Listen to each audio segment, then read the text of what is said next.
The ancient powers never left us. They wander our streets and cities, mingling with the masses of humanity. You are their Scions.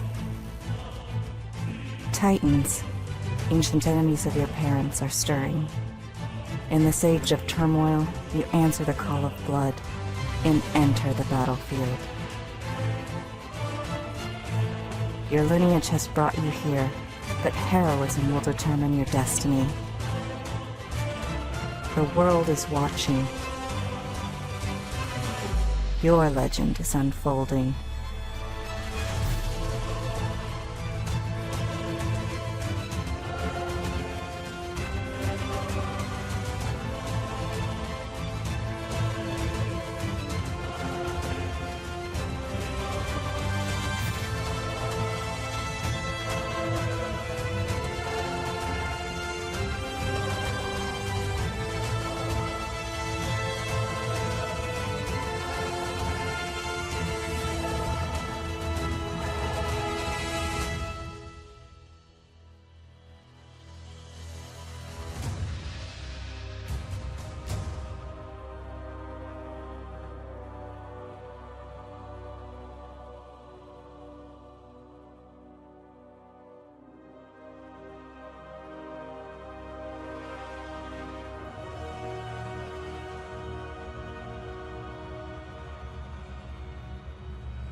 All right.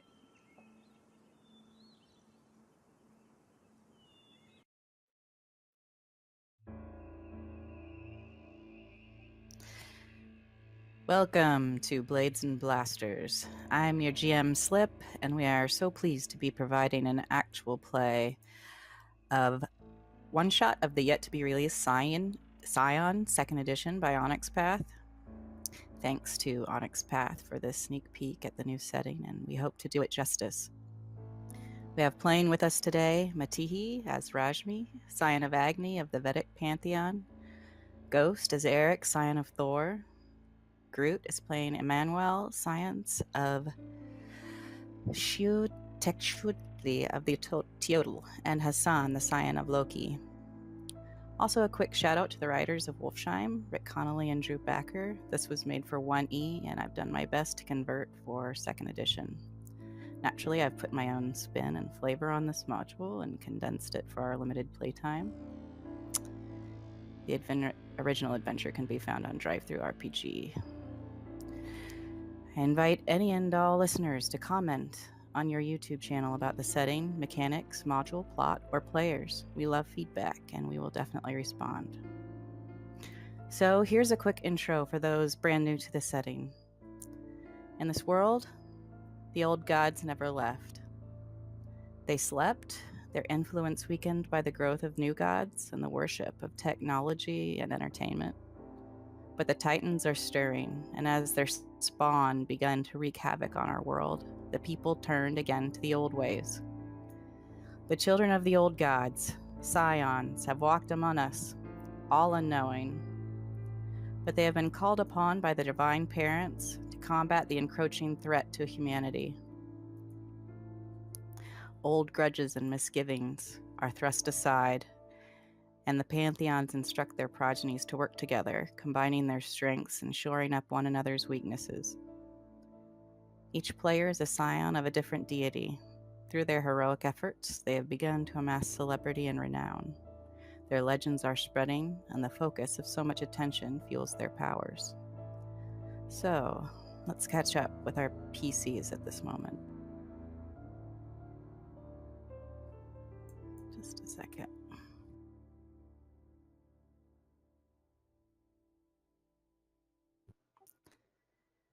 It is October in the Black Forest, and 4 Scions cruise past the last of the autumn splendor on their way to complete a rather odd mission.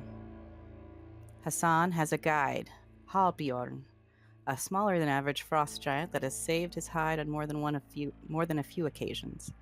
Usually he is summoned, but this time he appeared on his own with a task from Loki. The task was thus: arrive at certain coordinates, and paint an X on the ground with a silvery paint he carried. There was no accompanying explanation, but that came as a surprise to no one. Loki rarely shares his reasons. All Halbjorn would say was that Loki always pays his debts. He passes on a small boon to the group, the ability to speak and understand German well enough to get by, temporary but helpful. It is a long drive from Prague, but the four of you are used to traveling all over the globe, putting out fire after fire in the wake of Titan troubles. You end up here, a remote area of Germany in the Schwarzwald. You pass a sign on the right, faded lettering proclaiming that Wolfsheim lies up ahead. But it isn't on the map, and your very specific directions bring you instead to a spot just past. Leaving the vehicle, one of you takes the silvery paint and draws a careful X on the asphalt. Rashmi can smell the presence of magic in the paint, a light tickling of her senses. Fortunately, traffic on this stretch is very light, almost non-existent. It takes less than a minute to complete your task, and soon you are back on the road, discussing where to spend the night, when out of the corner of your eye, you see movement in the forest.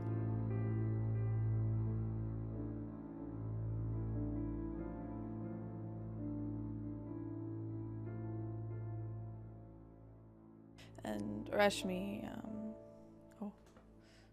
unless you have, sorry. You see a stag approaching the car.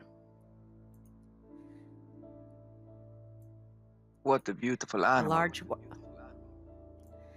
As you admire the animal, it leaps onto the road and Eric, a wonderful driver, attempts to swerve, but the stag misses and charges directly, and the stag smashes his crown of antlers into the windshield, breaking through the glass and creating a network of cracks and blood splatters, obscuring your visibility.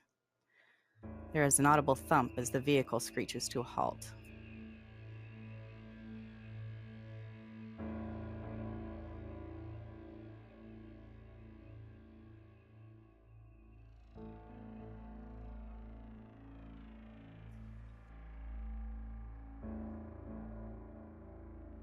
And Rashmi kind of looks around, a little bit internally shocked by kind of the sudden charging of the deer at the cart.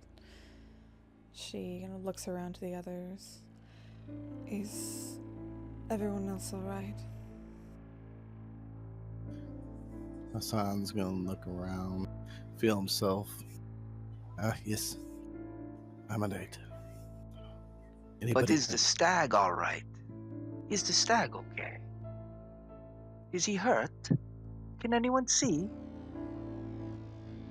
Eric would get out of the car and muttering light curses under his breath. And is the stag still attached to the vehicle? Like, did it get stuck in the windshield, or is it off to the side of the road?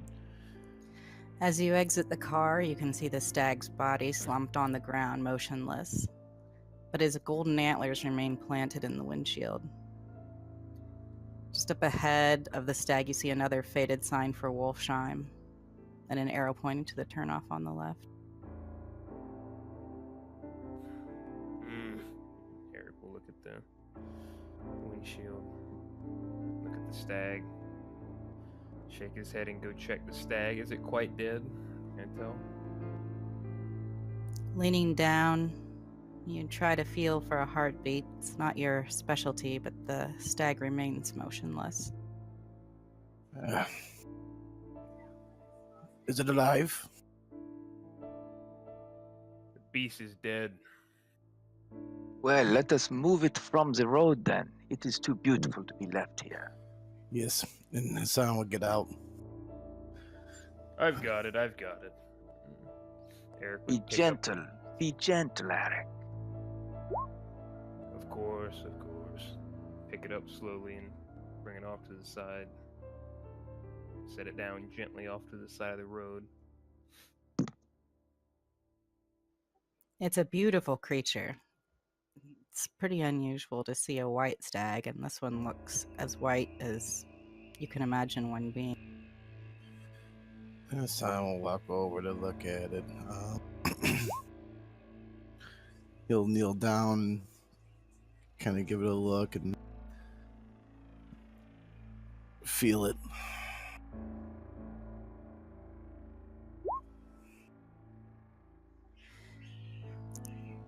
As an experienced physician and surgeon, you're used to detecting the faintest of heartbeats, and as you lay your hand on the chest of the stag, you can detect none.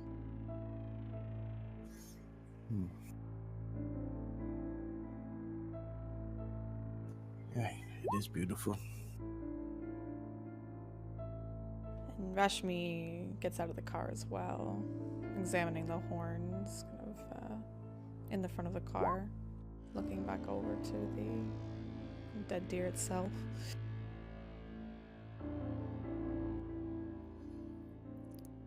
As Rashmi looks at the deer, her brow furrows in remembrance.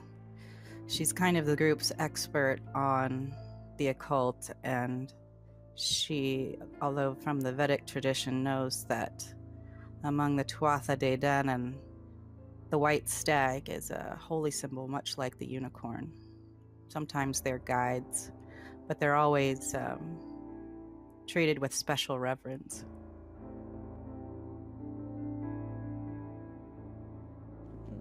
Rashmi just sighs a little and walks over to the other three.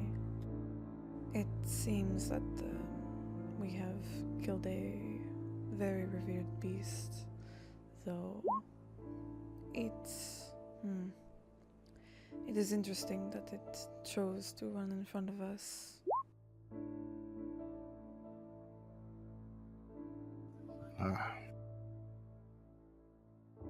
Well, is it trying to tell us something?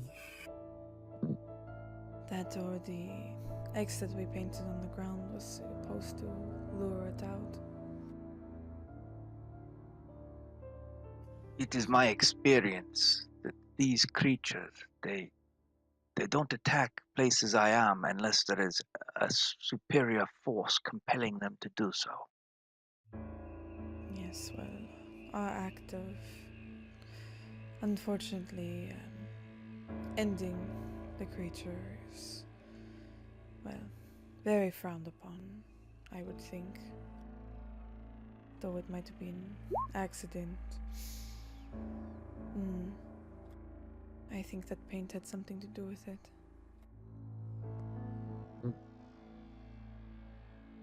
Yes, quite possible. Have we exhausted the paint?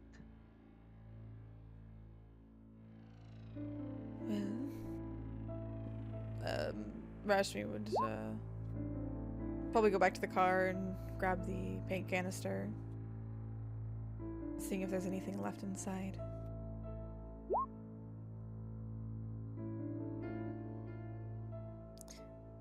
Yes, there's some paint left.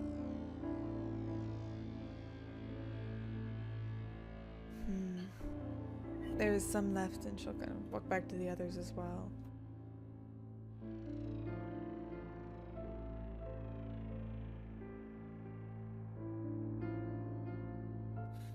Eric will pull the horns out, the antlers out carefully. They're Hand them. incredibly heavy. Like, as you pull them out, it just strikes you how incredibly heavy they are. Much heavier than they look. Kind of pulls out. It's heavy even for me. Kind of look it over and set it down nearby. As you set it down on the ground, they kind of clink.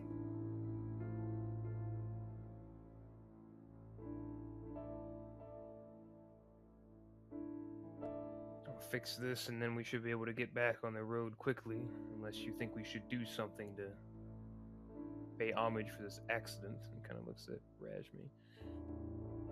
Would I know anything that maybe we're supposed to do with the body after killing it?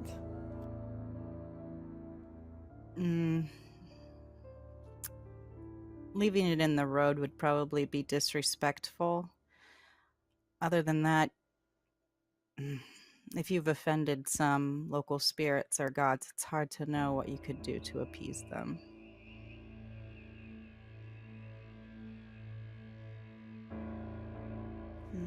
I'm not sure exactly what we can do at this point. It is hard to tell, but we do need to maybe do something with the body. We can't just leave it here. I'll take it off to the woods. Put it back where it belongs, I suppose. Rashmi, do you know where it would belong? Well, in these woods, of course, but I cannot say specifically. These are indeed rare creatures, not usually seen.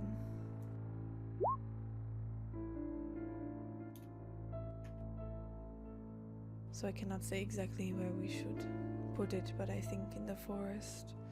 I assume this is its home. Yes, but the whole forest or a glade, a special place. Unfortunately, because I am not familiar with this area, nor this creature itself, I cannot tell. Can any of you?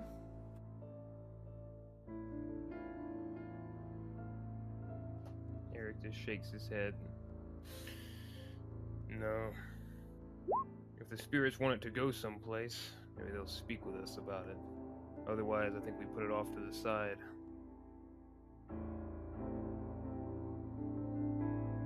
Maybe find a tree, something nice. Maybe some sort of clearing.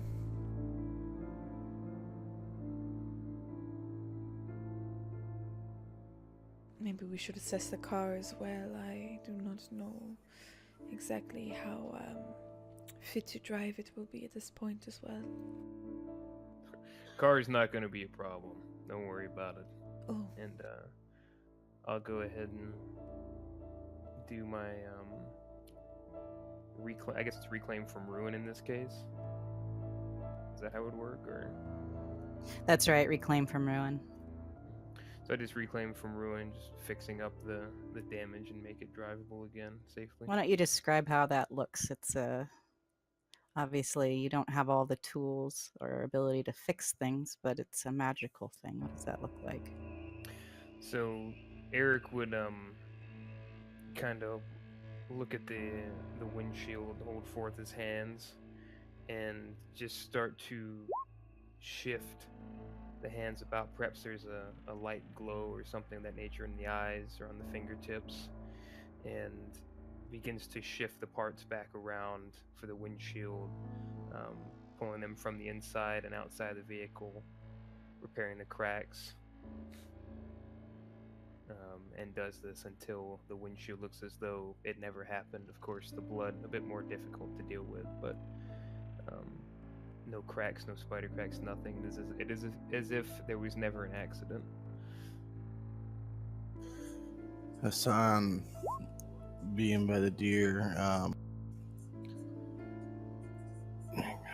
kind of stroking it, his eyes suddenly glaze over to ice blue,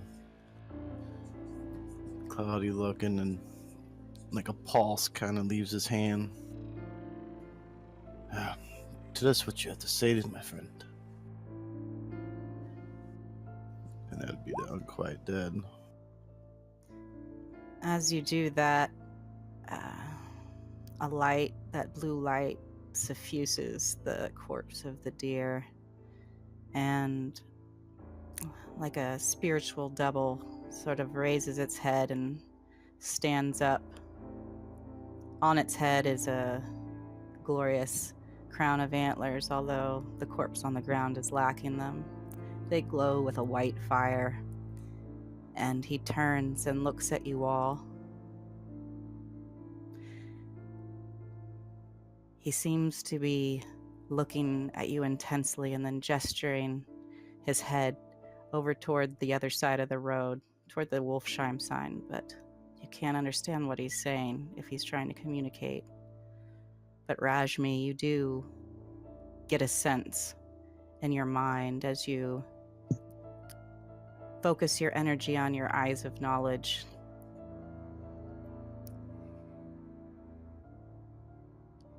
He says, "Children, Loki's debt is paid. I have left you a gift for the old one. See that it is delivered."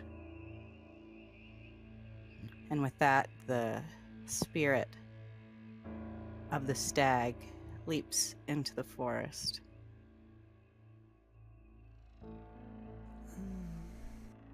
Rajmi's eye is going to follow it as it kind of hops back into the forest. I assume this debt was to free it from its mortal body.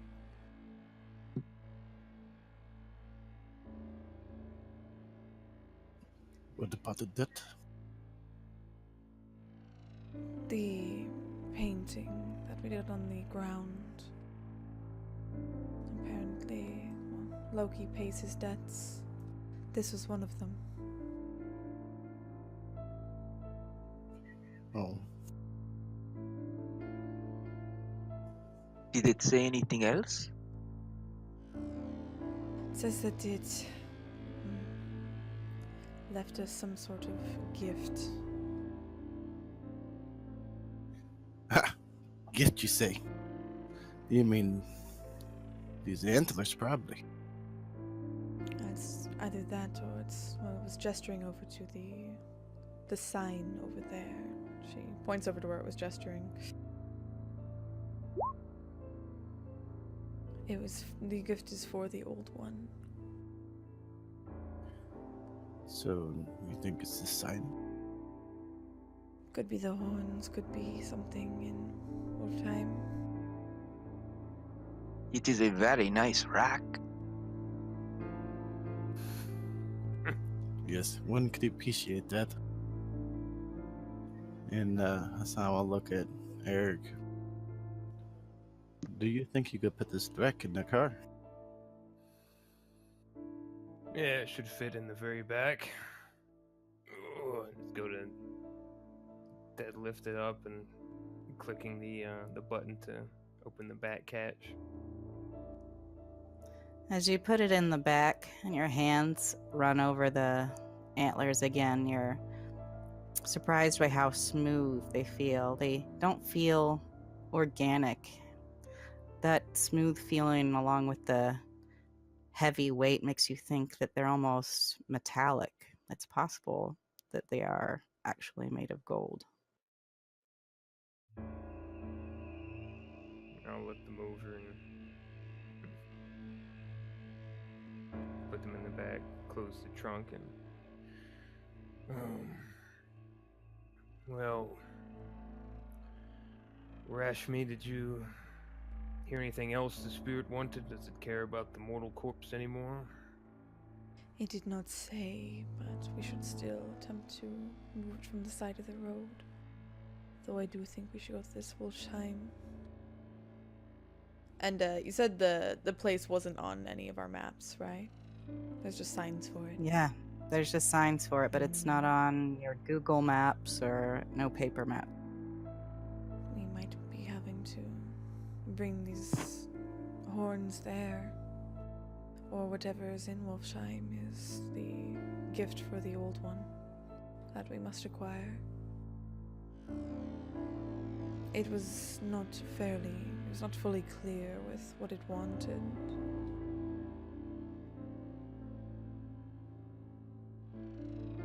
When are they ever, huh? And Eric just kind of smirks and goes over and, I'm gonna move this big buddy here and then we'll get back on the road. Do you require assistance? Oh no. He's lighter than his horns were, even, almost.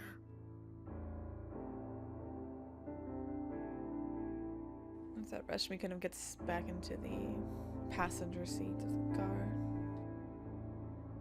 Yeah, Hassan will follow. Up in the back. As will Emmanuel. Eric will walk the stag a few paces into the woods off the side of the road from where it came, and just kind of lay it down next to a tree, and then turn his back to it and head back to the car, get into the driver's seat.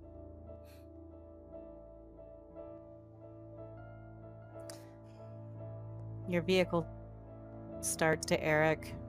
You could never tell that a enormous stag had just crashed into your car. Where are you guys headed? Are you going down the road to Wolfsheim? Wolfsheim sounds good to me. All right.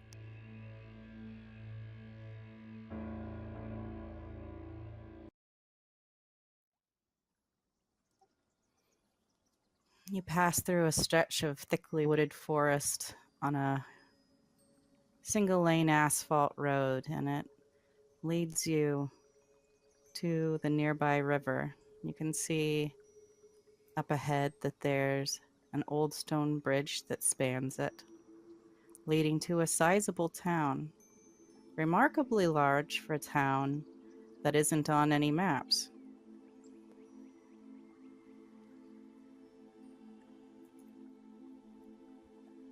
Yeah, it looks beautiful here. In the backdrop, against the hills, you can see an old castle.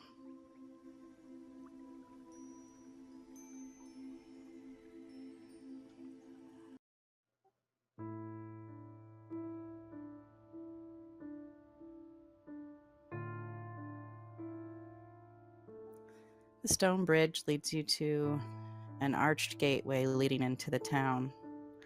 It looks too narrow for a vehicle to enter.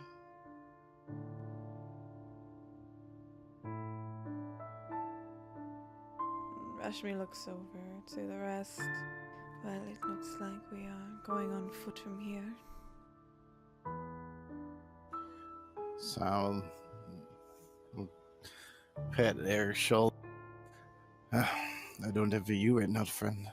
You got quite the load to carry. We all have our burdens to bear. He pulls it off to the side and parks the car. I do think before we move the horns from the trunk, we should first find out exactly what this place is, instead of hauling these things everywhere within the town, when that could be slightly alarming. Indeed, that sounds quite smart. Perhaps, Hassan, you know where Loki would want us to bring these? No, not at all. I didn't get nothing more than put the X on the road. There is no place you go to commune with him? No place that is sacred to him? Sometimes you get phone calls or letters or messengers, but Loki, as you might suspect, is one of the more unpredictable parents for a Scion to have. Yeah. When he wants to talk, he talks to me. Sometimes he's here, sometimes he's not. Am I wrong? Do they not call him the trickster? Yeah, you're definitely not wrong on that one, my friend.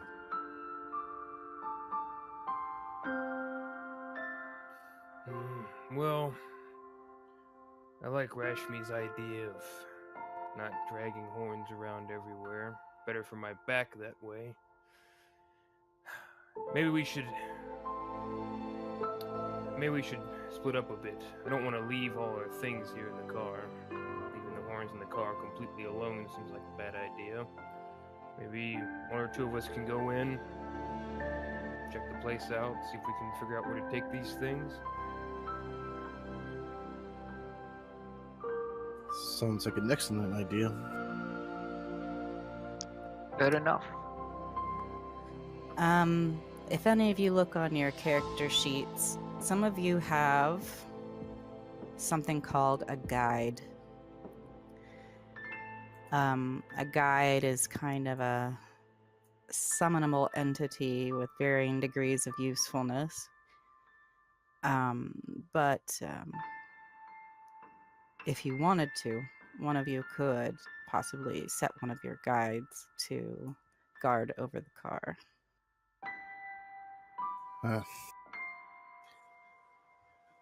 Well, I guess I could call him my guide. He should be able to protect it. All right, your guide is Halbjorn, that frost giant.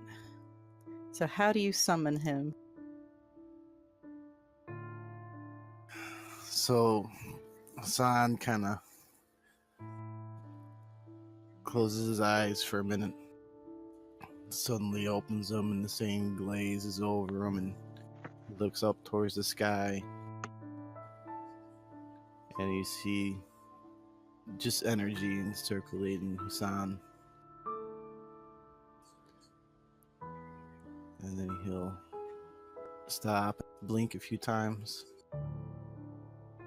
He should be coming. A small cyclone of ice and frosty wind starts to emanate from a spot on the ground, and it rises up, getting thicker and thicker, and you can see a form starting to take shape from in it. Very large form, although Halbjorn always says he's the runt of the litter. Soon, standing by the car, is a 7-foot-tall, bearded man with slightly blue-tinged skin.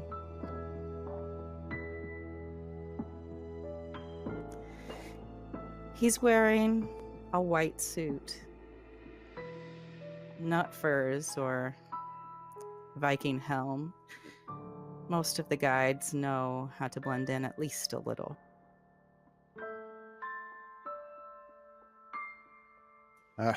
Hello, dear friend. Yeah, what have you called me for? I have but a small task I ask of you. I was hoping for something bigger this time. Well, who knows yet, friend? But in this car is a set of antlers, and you didn't keep safe.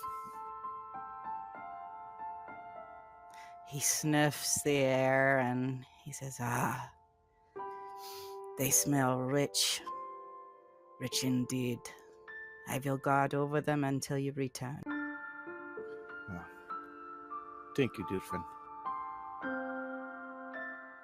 And with that, he climbs into the Land Rover, his head slightly scrunched down in the driver's seat. Well, let's hope whatever comes to steal these antlers are not as big as my friend there. Let us indeed hope so.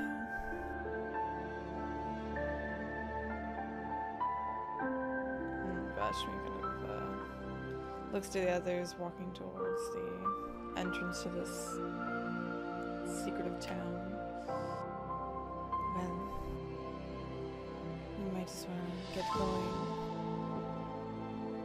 Hopefully talk to enough local folk, figure out where we are before nightfall.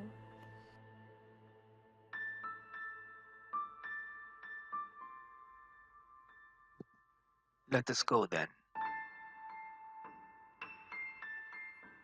So you all head forward. Yes.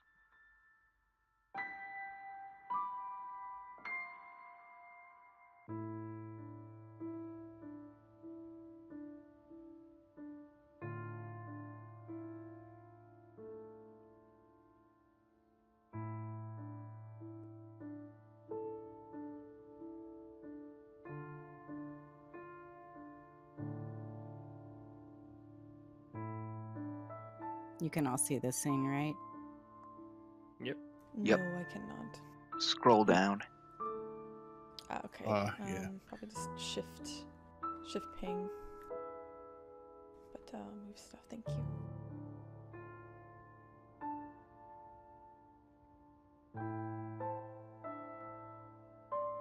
No people? Just past the bridge is a town square with a statue of a woman bearing a babe in one hand and a torch in the other, with some lettering inscribed on the base. There is also a quaint signpost at this crossing with several city cobblestone streets. In one direction, there's arrows pointing to Gasthaus and Stottala. In another direction, Schloss Wolfsheim, and in a third, Kirche.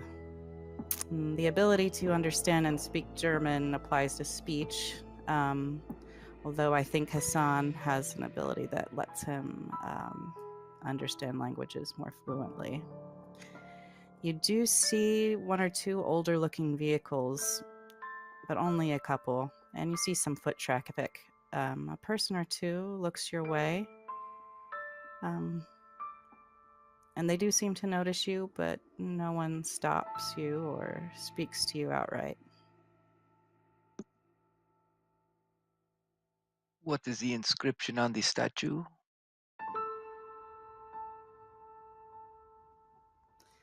It is in German.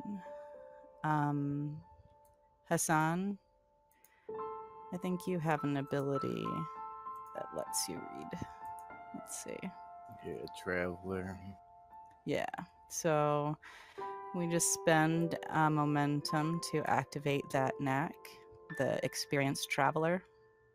Okay.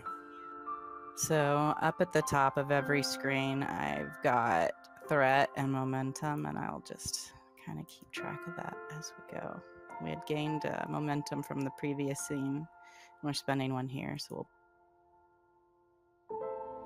you move forward and take a look at the inscription. It says, translated, "Here is light in a dark world. We know the price of peace." Looking up at the signpost, you can see that the Gasthaus means an inn, and Stottala is city hall.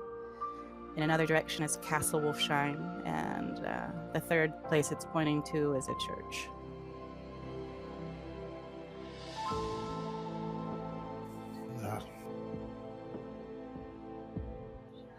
Man, where do we start? Do you think Loki would be in a church? There's no telling, he might be there for them, just for some mockery value. I do not think that the stag was referring to Loki, as the stag did refer to Loki by name, but in terms of the gift, it did refer to the gift was for the Old One. Unless we are wishing to commune with Loki to attempt to get more information. I do not know if it is too fruitful. Then again, Hassan, you would know best. Well, I guess it would depend on which one the old one is.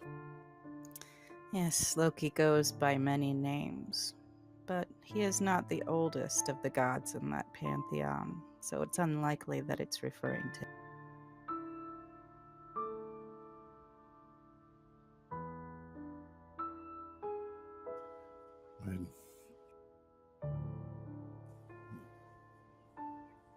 I guess we could start at the church. I don't know who the old one he'd be referring to, unless he's talking about the old father.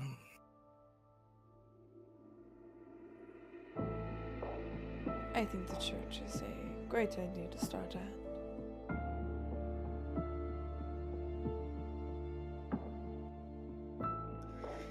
You head down the road and quickly come to a place that says St. Peter's. It is a very old-looking church, not terribly large.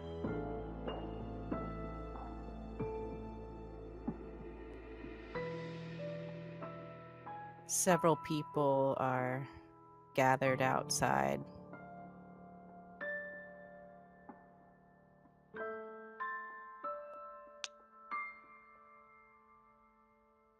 What do they look like? Just a moment, I'll put up some tokens.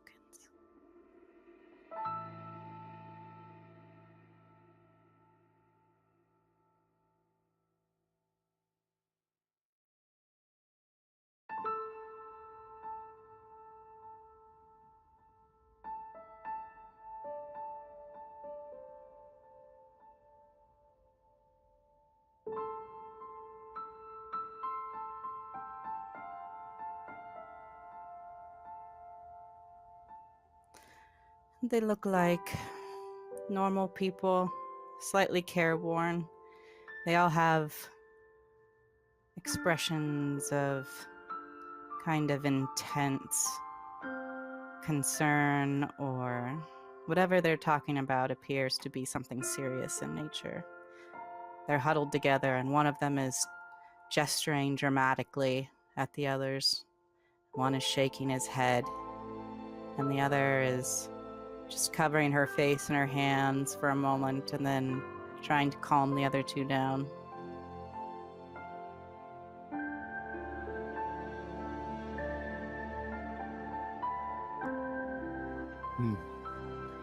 I would almost say to interrupt.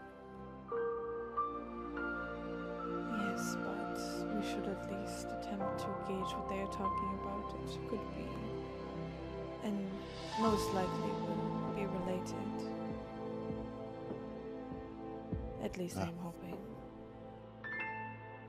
Right.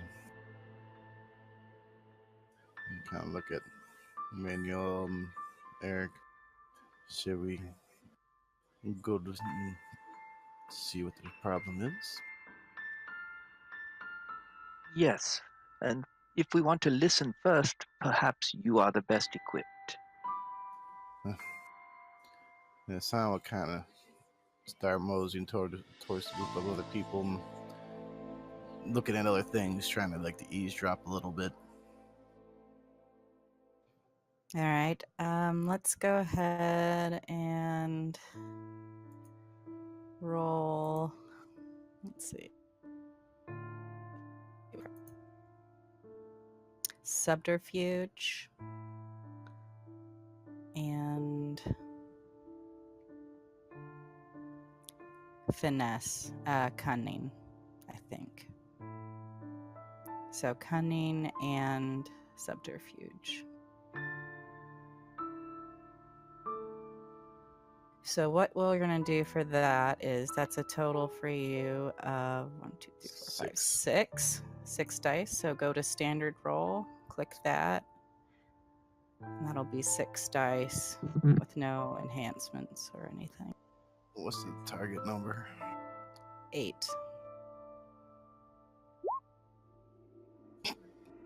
That's still 1 success. That's fine. It's good enough. As you're listening,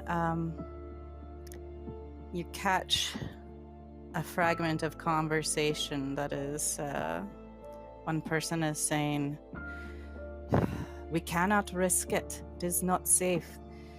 What if the same thing happens as last year?" And the man says, "No, he has kept the town safe for years. We must not go against tradition." And the woman in red covers her face in her hands again and says, "That is easy for you to say, Stefan. It is not one of yours that is being chosen." Hassan's gonna, as he's listening, gonna kind of start walk over and. Oh, excuse me. That's looking at the sights. Almost didn't see you three here. The woman in front turns to you as if she hadn't noticed you before. And she says, "Oh, I'm sorry. We did not see you there. You are strangers here." Yes. and we're enthralled with the breathtaking beauty of this town. She gives a sad smile. Yes, it is at most times a wonderful place to live. Remarkable, really. I am sorry that you have come at this time of year. Oh. And what is that? It is Kindernacht, tomorrow night. Kindernacht, you say? And the man reaches out and puts his hand on her shoulder and he says, "They are outsiders, Germa. They will Yes. not understand." Yes, that is true, Stefan. We are the outsiders. However, I think we might understand more than you think. But I'm interested in more of the town's history. Who's the one that protects it? Stefan looks at Gemma and looks at the other woman and he says, "This is not for us to speak to you about. This is town business." Oh, I see. Why don't you go ahead and roll? Let's see what your charm ability is going to be.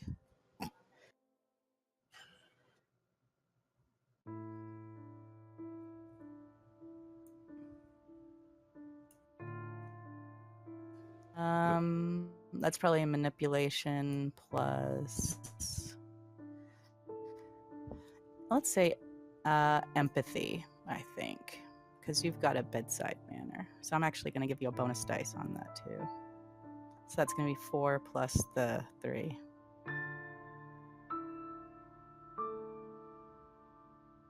Target number is 8 unless for some weird reason I specify otherwise.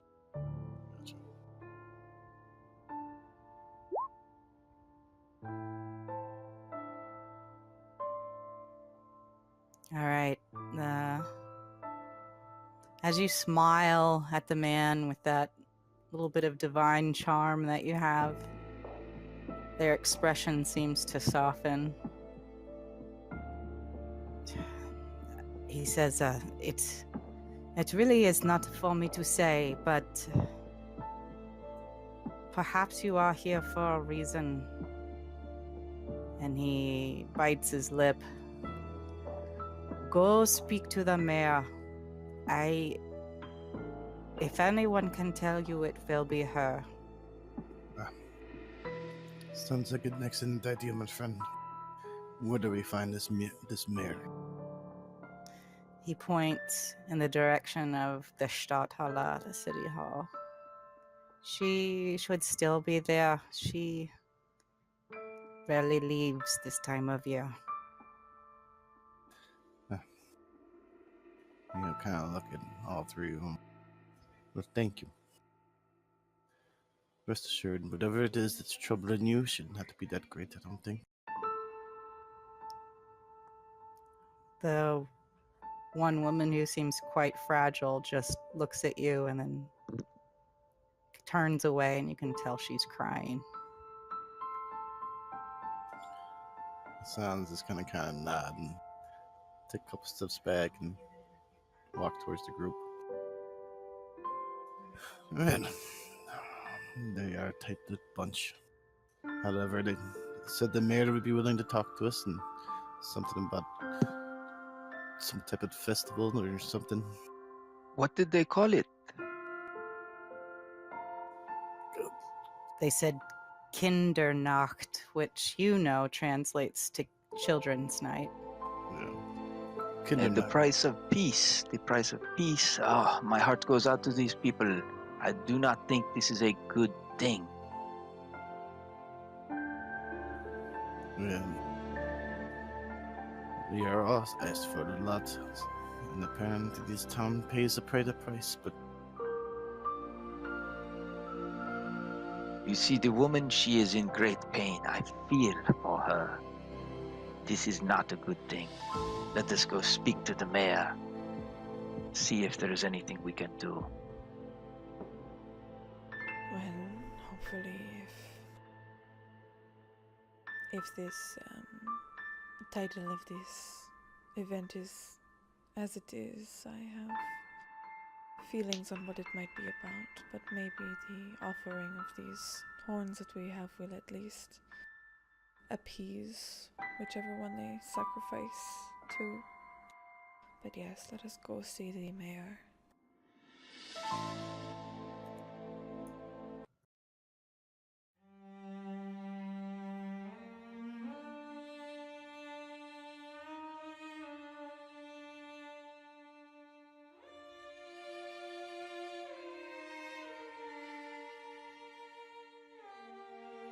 You arrive outside the city hall, an old-looking structure, and the lights getting a bit dim, and it's getting toward afternoon, but you can still see that there's a light on inside the office. As you let yourselves into the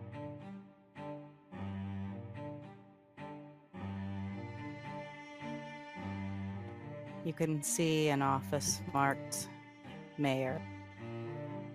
Well, it says Bürgermeister. I'm thinking she's in that office over there. Did You we... know, Sorry. Did we get her name? They didn't mention a name. I didn't mention none at all, but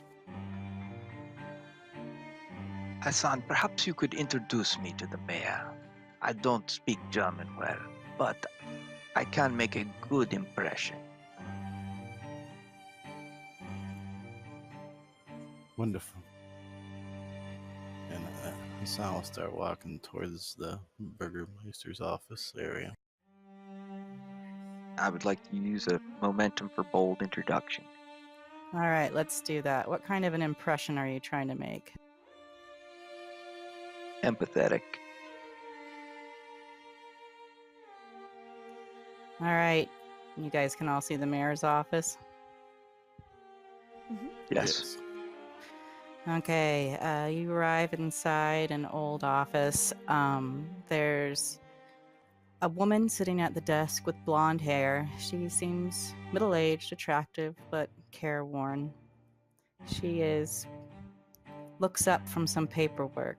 One thing you notice in this office is, although there's an old-looking television set, there's really no computer. Yes, you are not from here. What can I do to help you? I am Mayor Anna. Anna, I am Emmanuel. Please translate for me. No, she can understand you well enough because of the boon. It's just that Hassan can actually read German.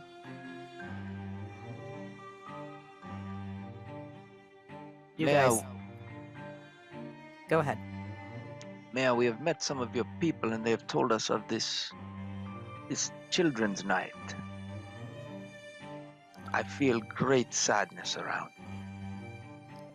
You know of die Kindernacht? What do you know? I know I feel great sadness and I can read, or at least my friend can read. And I know that the price of peace must be great if it is a Kindernacht. She looks at you and she says, Who are you? It is usually people cannot even find our town. You are special, are you not? Yes, this is true. We are not the usual people. What has brought you here?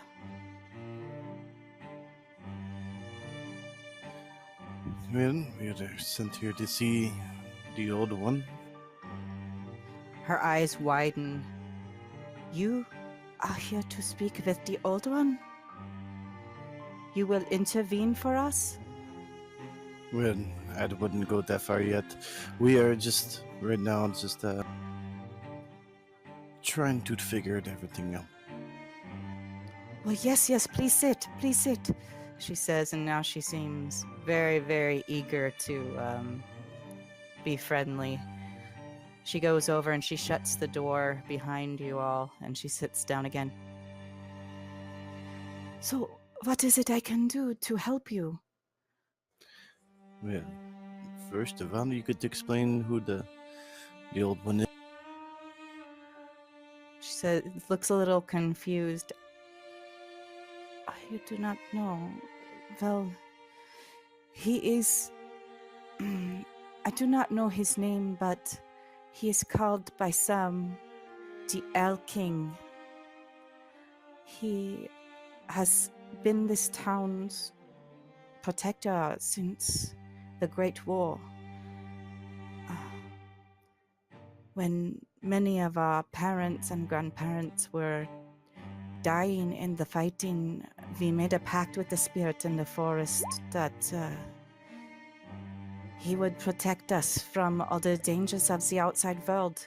And he has kept his bargain. We have had no one die in a war. None of the diseases that can pass from one to another enter our town, and even our children are protected from the vices of the world, as we have limited contact. But of course, there is always a price.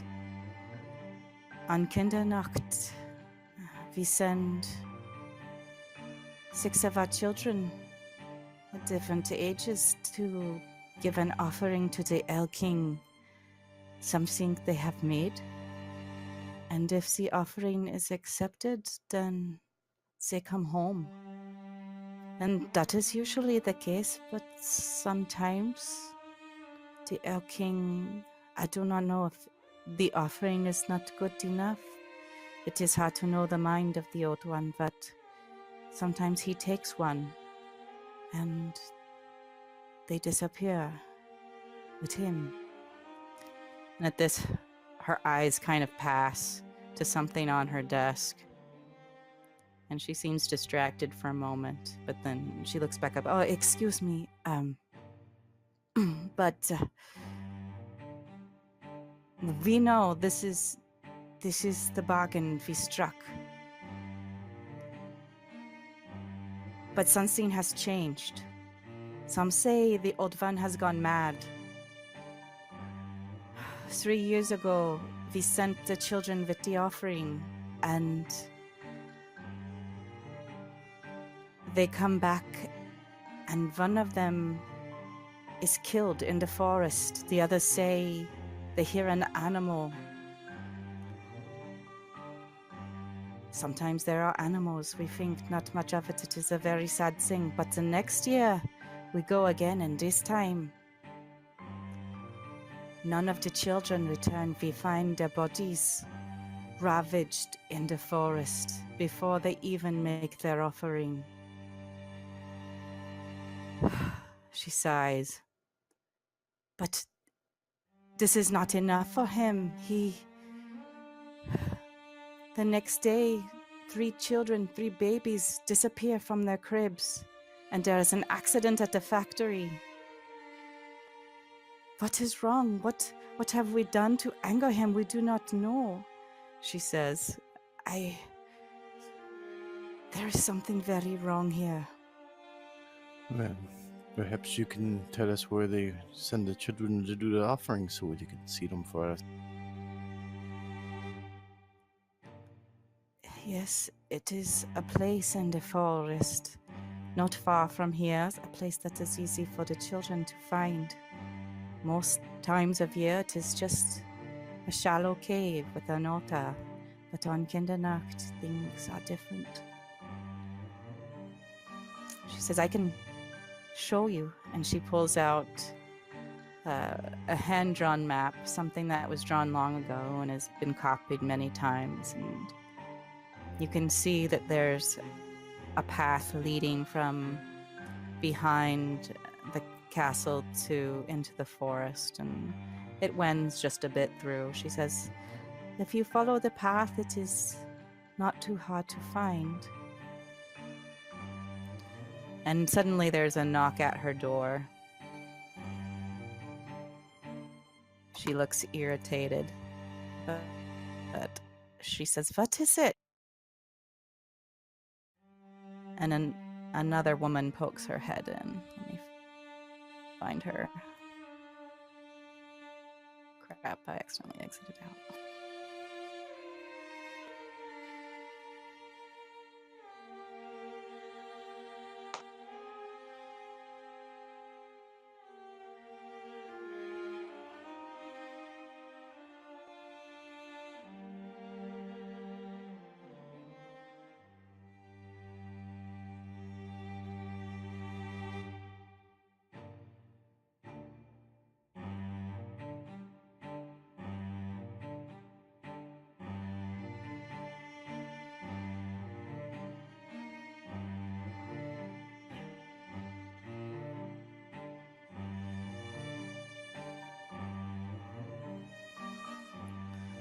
A blonde woman with short hair pokes her head in, and Mayor Anna says,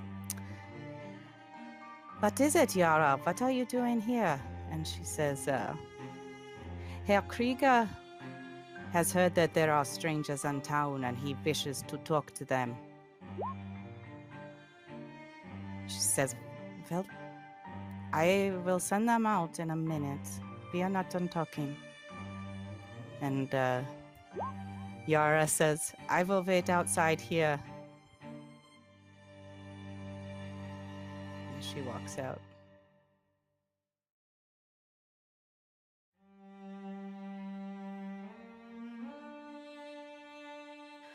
Well, Herr Krieger, he owns the factory, and he is the richest man in town, but he is also calling for the people to act against the old one. I do not know what he thinks they can do. I'm sure that is what he wishes to talk about, but before you do, perhaps for some perspective, she says, and she turns a photo around on her desk. "This is my daughter, Sarah." And it's a dark-haired girl, about 16. 10 years ago, she was chosen on Kindernacht, and she went. And she gave her offering, but she did not come back. But, you see, she volunteered to go because she had an illness, one in her bones. It was killing her, and we cannot leave to go to that kind of a doctor. So she went, and she didn't return, and it was sad. But the next Kindernacht, I hear laughter outside my window, and I look on my windowsill, and there is a bouquet of flowers, my favorite kind. The kind she would give me every Mother's Day. And every year since, I have found the same. And so I know for my girl, she is still alive. The old one, I do not know his reasons, but I do know that he kept my girl alive.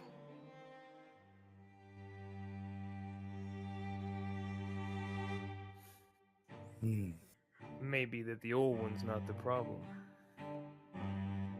She says, I don't know. It is hard to know the minds of the great ones.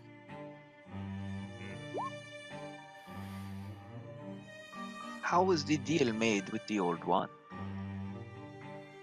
It was a pact made by our great-grandfathers and grandmothers. We do not know exactly, but it is a deal that I'm sure was sealed in blood. What is the deal? That we will send the children with offerings on Kindernacht, and he will accept them or take one as he chooses, and in return our town is protected from the dangers of the outside world. And what are the offerings? She smiles. Whatever is most precious to the child. Some draw, some dance, some give a favorite toy. It is a gift from the child.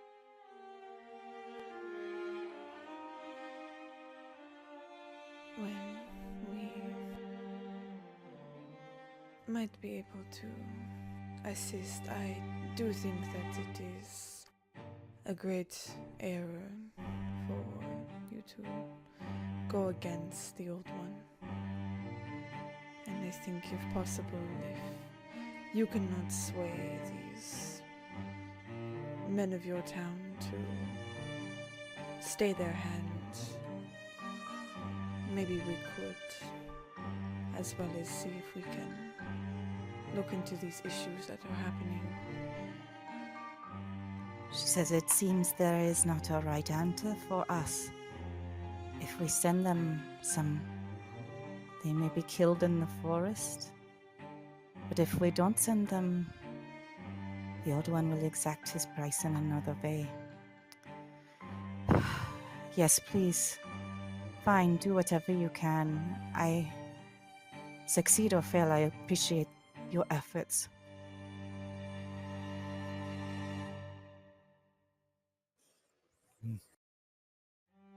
Well,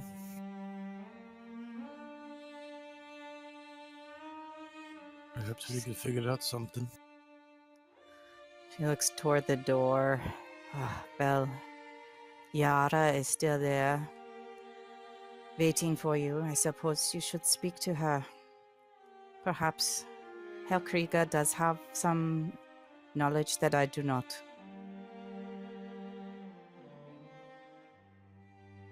We will.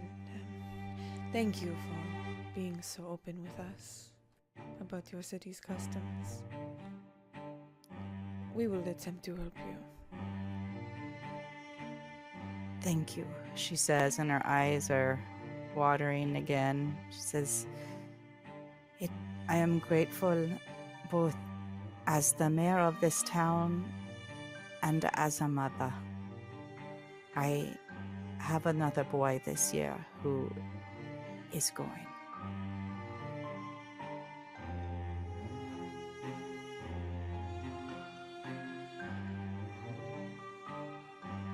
Rashmi gives a bit of a smile to the mayor and looks to the others. Well, shall we meet with Miss Krieger and Yara? See if we can get some more insights before going to see this old one. This sounds good. Just the more we know, the better. Yes.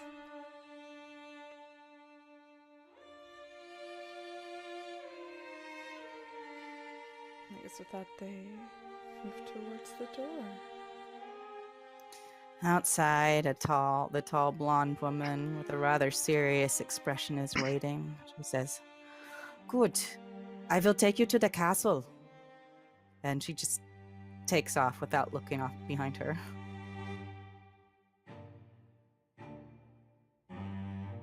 Someone is very straight to the point. Rashmi kind of says as she follows behind Yara. Owning a castle in this day and age, the hubris. There are many castles within Germany, only the Europeans. It is a small castle. It is true, but I do assume that usually for Americans, they're more fascinated with old things. As she walks you up the road that's leading up the hill toward the castle, you can see that part of the castle looks like it's been converted into a factory, strangely, and part of it seems to have been more renovated as a residence. She says, "This way," toward the residential part. And she leads you through a parlor into an office where you see a man waiting behind a desk. It's hard to know his age, somewhere 50s-ish, craggy looks, very intense look to his eyes and powerful demeanor. His office is decorated with antlers and the head of an elk. Obviously, there's a zebra rug on the floor, trappings of a hunter. Yara says, "I have brought him here." And she just leaves. The man at the desk stands, and a smile crosses his face. "Welcome. I am so glad you came.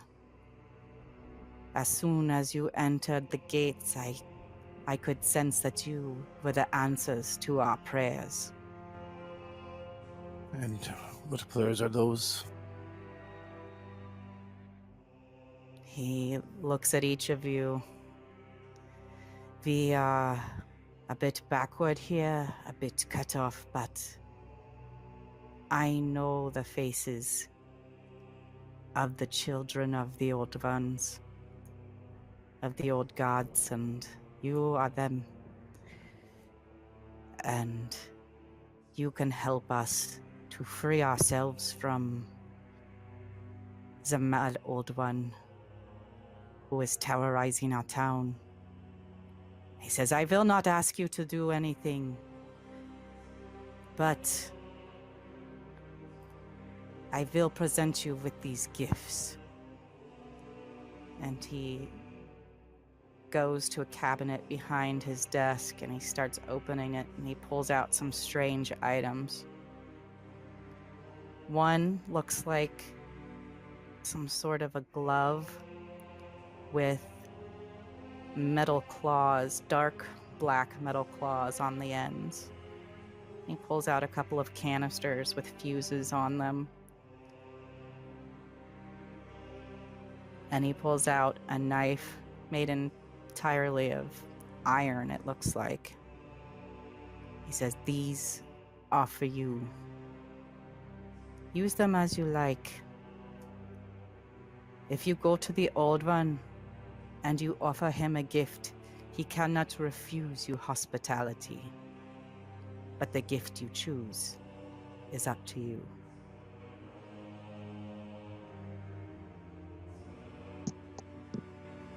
How do you know the old one is mad? The children are dying. It is obvious that the old one has gone mad and cannot tell a child dead from an offering anymore. He seeks to exact his price in blood rather than trinkets. I cannot explain it any other way.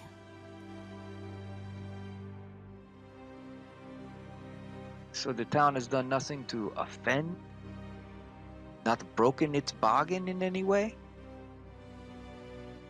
This is not that I can tell. We have done things the same as we have done for many years.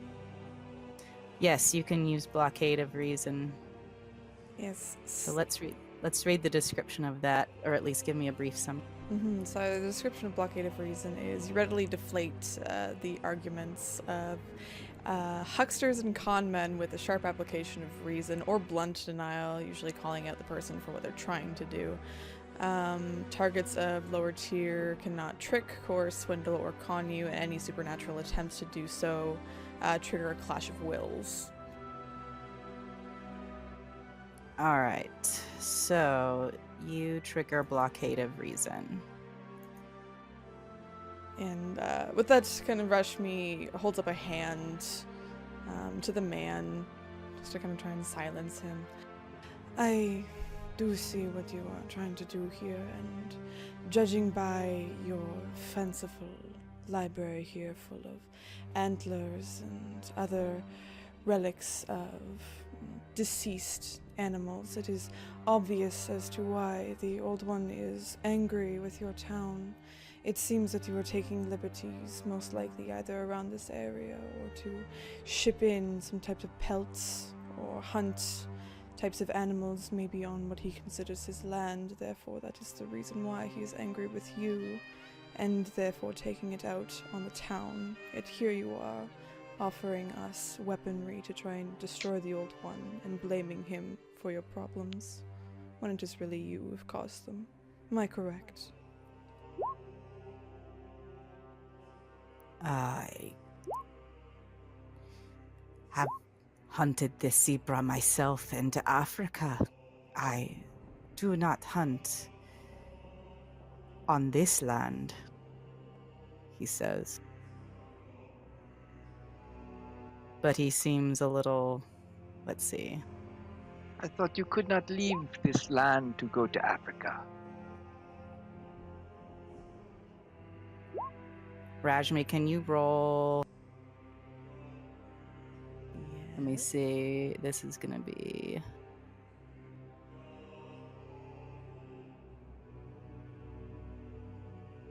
Hold on. This is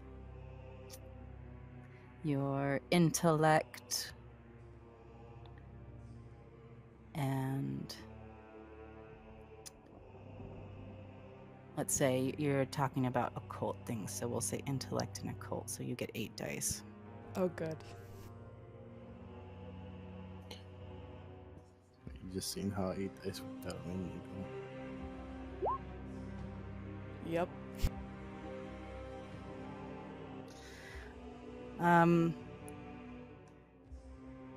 You can tell that he is getting nervous about the direction this conversation's taking. Normally in a pact such of this, I mean, he, like Emmanuel says, he shouldn't be able to leave. And Rashmi looks over to Emmanuel, nodding her head, gesturing back to the man. Emmanuel does make a fantastic point that you should not be able to be leaving this area, as you did mention yourself. So I do not see why you are lying to us. Tell us exactly why you are looking to hunt this thing, or why you are looking to anger it. I would not attack the Old One. But you would That have others is- attack. Is that true? Says I am an important man to this town. I cannot be risking myself. Some of us are able to leave. Just a few. Some of us who are greater than the average man. It takes a good deal of willpower to make it happen. And you use this willpower to hunt? To leave for pleasure?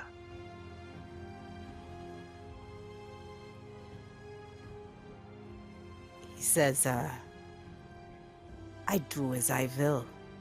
I am That is Werner Krieger. obvious. I will not be held captive here by some old fairy creature.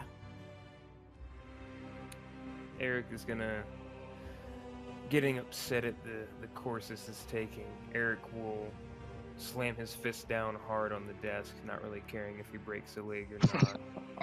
And listen here, you fool.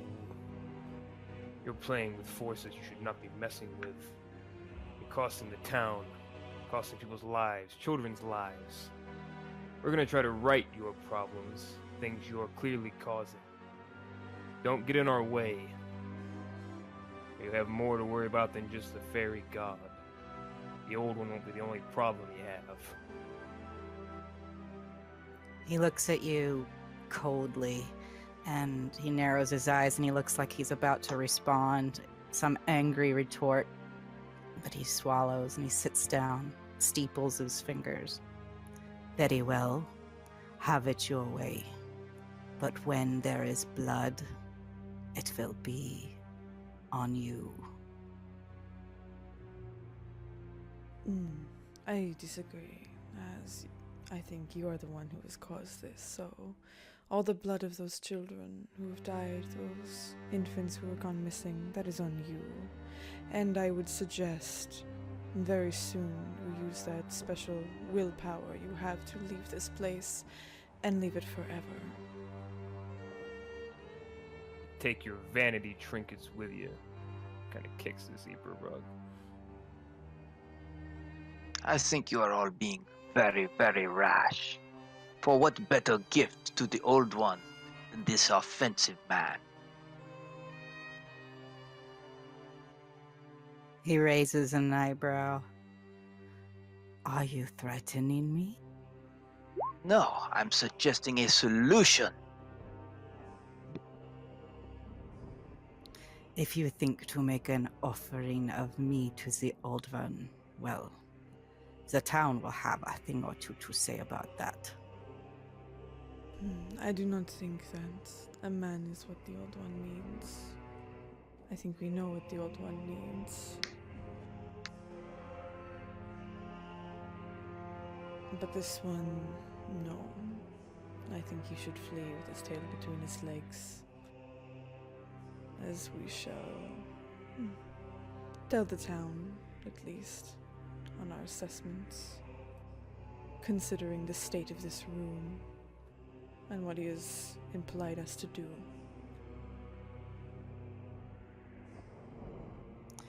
Leave my office. You are no longer welcome here. Good. Eric will kind of brusquely push his way and pull the door open. Perhaps the incorrect way on the hinges. That's pretty easy for Eric to do. You feel the door creak and snap a little bit as it opens the wrong way. Good day, sir. Perhaps we will meet again. I do not doubt it. And Sans is gonna do a little smirk and shrug his shoulder and kind of turn to walk out. Yeah, same with Rashmi. She gives a bit of a nod again, looking around the room, shaking her head before following the others. That is good thinking to accuse him of that. May not be true, but I feel with him being on the outside the world, this land is good for exploitation, and him being the richest, he would exploit it.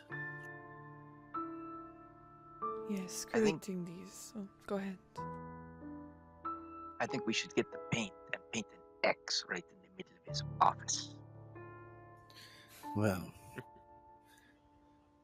now that I'm not sure if Loki meant for us to help him or not, but I must say it's not for one man to decide the town's fate.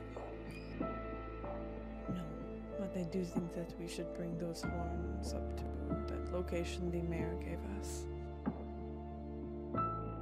Yes, but we should go there and I could get the frost giant to bring it to us just in case. Don't speak too loudly. This whole place probably has ears, knowing how that man is. Yes, it is a shame what they did to the castle. Ruining architecture, trying to put up factories, making new homes. What does the factory make? That is a good question. Maybe we should find that out. That could also be displeasing the Old One. I think that man is displeasing the Old One in many ways. Yes, perhaps he has figured out some way to poison the old one. I did not think of that. That makes sense. Pollution. It is one of the forest. This kind of pollution could be deeply affecting the Old One, giving him some sort of sickness. We'd have to have evidence of it, though, if we're going to try to show him up for the town. I'm thinking that this factory creates a lot of work for people. I don't know how this place exactly works, but I imagine they still need all the same kind of necessities, buying things. Well, if he's providing jobs or services for the townsfolk, they're not going to be likely to turn on him unless it's something pretty egregious. Oh, like killing their children? Well, we don't have any proof of that, even if we think it's true. We shall follow the proof then.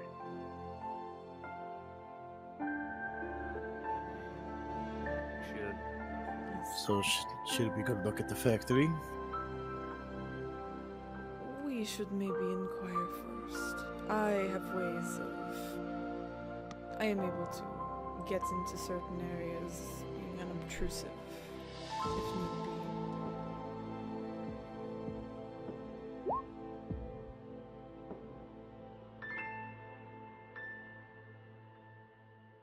Well, should we ask? Should we go back to the Burgermeister?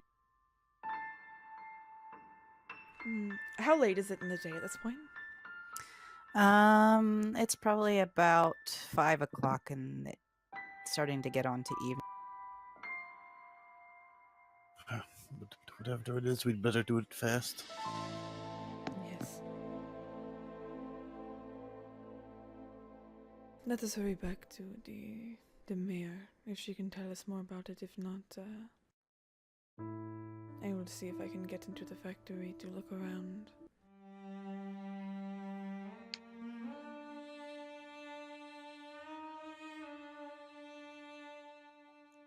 You arrive at the mayor's office. She's still there. She looks like she's getting ready to leave. Oh, you are back already. Yes. Would you get more questions before we can proceed with what we need to do? Oh, yes, anything I can tell you. Then I need to get home and have dinner with my children. Of course, we were just wondering what exactly the factory makes, what it does. It used to be a munitions factory. Strangely, I know that is ironic, but these days we make cloth. She says just different kinds of fabrics. We send them off in shipments monthly, and they have prints applied somewhere outside the town. A truck meets on the bridge. Why? We have reason to believe. Of course, these are just threads that we are attempting to put together, being from the outside. But we have a feeling. How long ago did the factory turn into more of a textile-based one? Oh, she says, somewhere around the 50s, the 1950s, when the war efforts were clearly done. It's closed down and wasn't reopened until 15 years ago when Herr Werner came to town. Came to town? Yes, he is one of the few people who come to town and stayed. I don't know. We get very few visitors at all, and most who come do stay. Most who come are unable to leave. How is he able to buy the castle and the factory when he is new? Family money is what he said. I do not know. Who owned the castle before him? The city. It was owned by the city, but no one was using it. And since he opened the factory, we are able to get more goods from the outside. before we really were sustained by just some arts and crafts that we would give by in our personal gardens and a few fields we have out near the forest by the castle.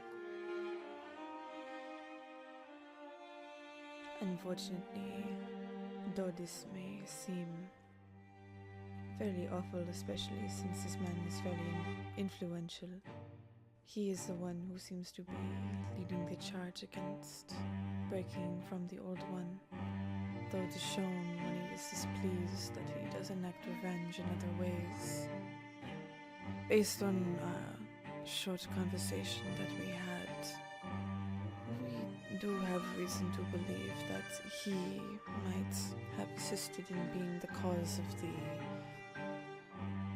decaying abilities, or at least what seems to be the mental state of the Old One, and why he is so upset. Have you been to his office? I have been before. I avoid him when I can. He is an unpleasant man. Putting it mildly.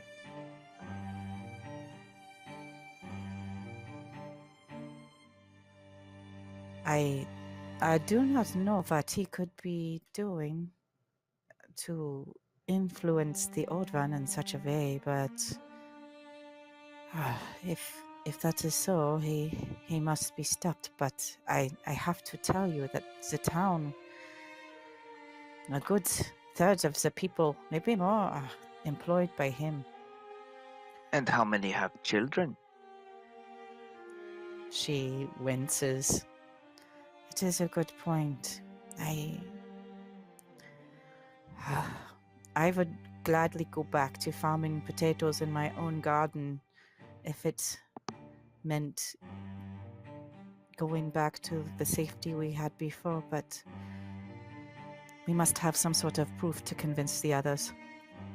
Well, it's just convenient that all your problems with the Old One is almost coinciding with the fact that Well, the factory was open for quite a while with no problems. I do not know. Perhaps if you speak to the Old One, she looks outside. As the sun goes down, we embark on Samhain, and the spirit world draws closer. It is possible that you would be able to speak to him. Well, hopefully he will tell us exactly what he needs, what he wants, and what plagues him. well, hopefully he is able. Well, I can try my best.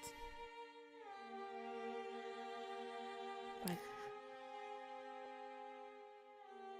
we will figure this out for your town. We do not want you to suffer any longer. I hope you do. But in any case, I wish to go home now. Klaus goes out tomorrow, and I wish to spend as much time with him as I can. If you do see the Elle King and there is a girl there, she says, well, give her my love. And she stands up and leaves. And well, she holds the door open so that you all can leave too.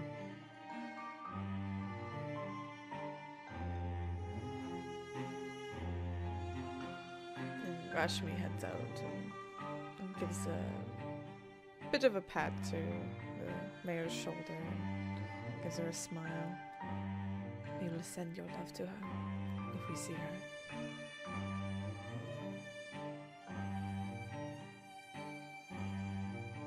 Yes.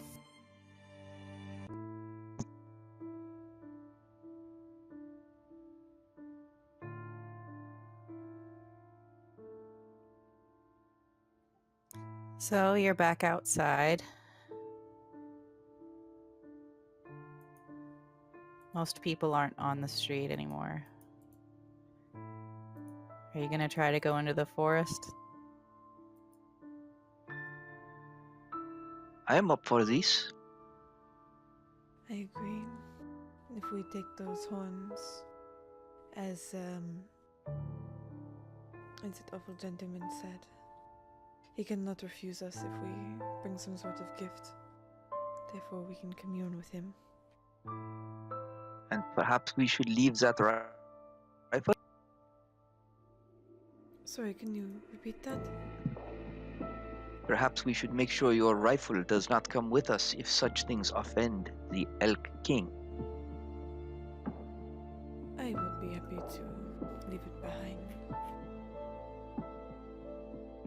Yes, well, I could summon Huzerborn when we get there, and he could bring the antlers and maybe save you some carrying, my friend. I think I'll look over at Eric.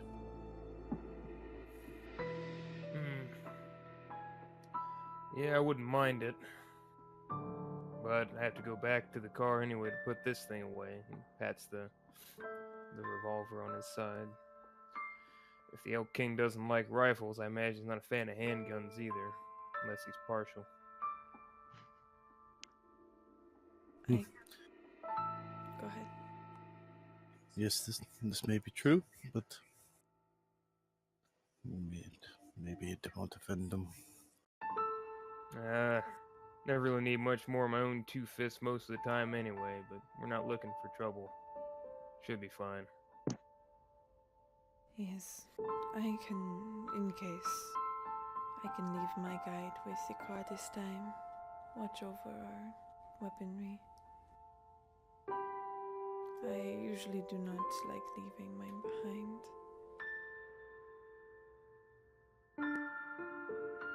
But as long as it's guided over, I will do so.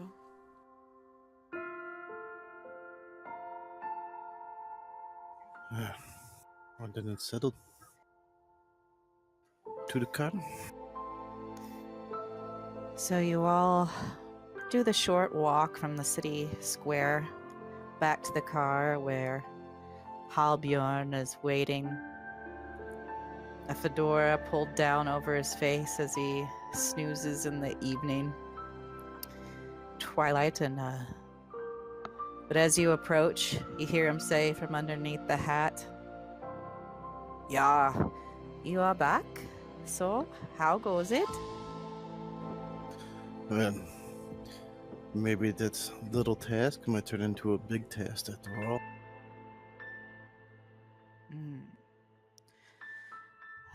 That pleases me. I grow bored with nothing to do. Well, there still may be nothing to do, but maybe you never know. At the very least, maybe you can carry these heavy horns for us. He smiles. Heavy things are my specialty, as you know, yeah? And he gets out of the car, opens the trunk, and grabs them. He lifts them as if they weighed practically nothing.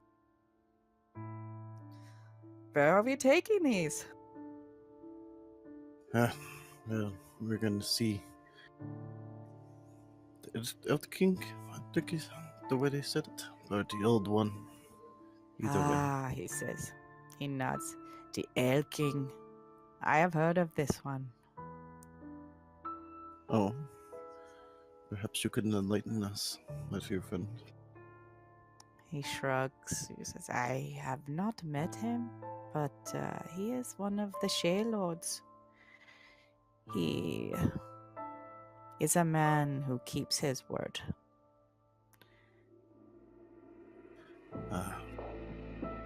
So then something is wrong with him if he's not holding his end of the bargain. He looks confused. It should not even be possible. Well,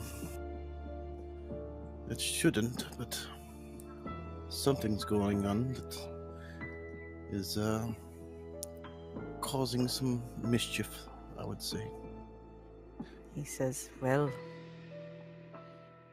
this is interesting. I will be curious to find out what you find out. You see, the Shea Lords, they cannot lie. Especially the Earl King. Most excellent. Well, where am I taking these? He says. He'll look over at Rashimi and Eric. Do you guys want to dispose of your weapons here? Yes. And Rashmi opens the back car door, putting her rifle inside. She kind of steps to the side, and I'm going to summon my guide. Yes, yours is a little guy that usually provides inspirational wisdom or guidance when you aren't quite sure, you're at a moral quandary point, but is also quite capable of guarding over the vehicle, making it a little harder to see for the normal mortals all around you. Yes, she steps away from the vehicle, putting her hands together, almost in prayer, and she opens up her eyes, kind of light up like fire. She summons this little Bodhisattva.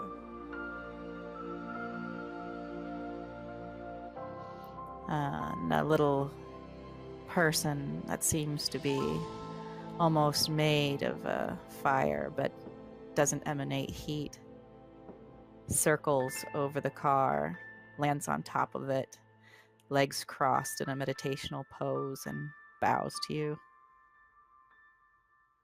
And Rashimi bows back. Thank you for coming. Of course.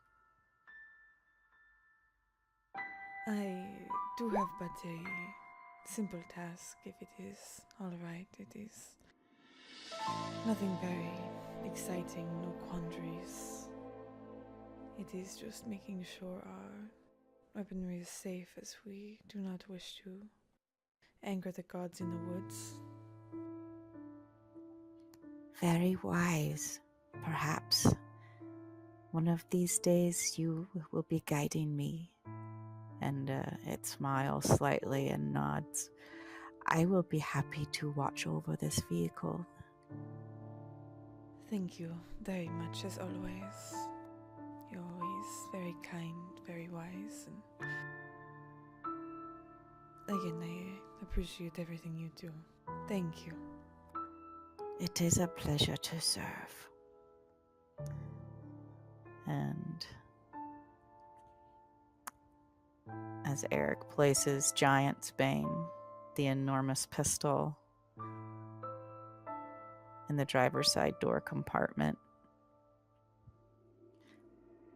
the fire spirit raises its hands up into the air and does some strange motions, and the entire vehicle becomes somewhat encircled by this red flame, and the image of the car kind of shimmers as if within a heat wave.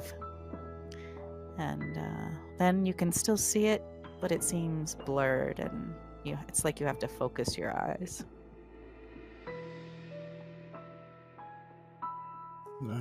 Most excellent trick there. Good luck to you all, the spirit says.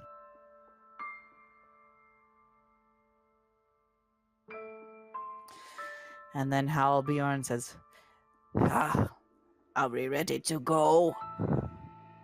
You promised me something interesting. Yes. We should go see the old one. So, you guys following... She actually gave you the map. You can follow the instructions on the map. out past the castle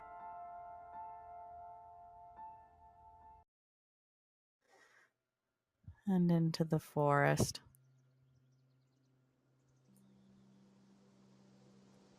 The sunlight's starting to come in at an angle as the day is turning into night. And there is a trail, but with it being autumn, it's pretty easy to make out. And as you follow this trail, you eventually come to a dark clearing.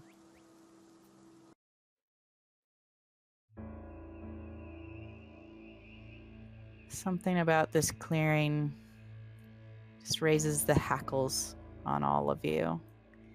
Even those of you without a specific gift for detecting the supernatural can tell that there is magic everywhere all around you.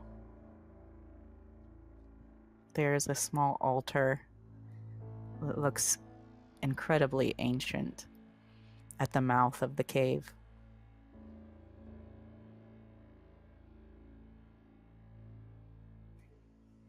Yeah.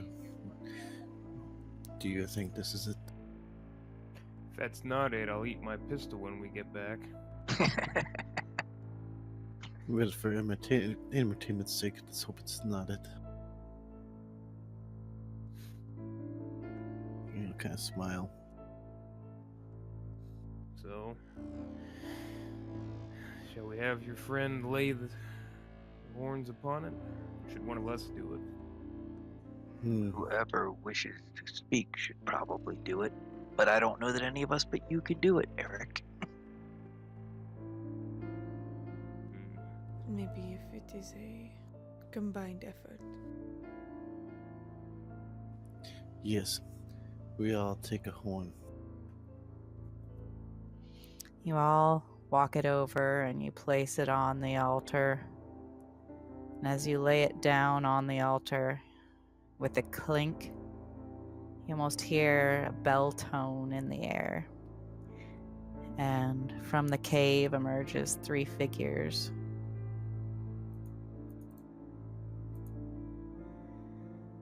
One of them with a face that looks like it's used to smiling, one of stone, and one that looks lost in thought. The one that with the red hair looks to you all and says, "You have brought us an offering. What is it you wish?"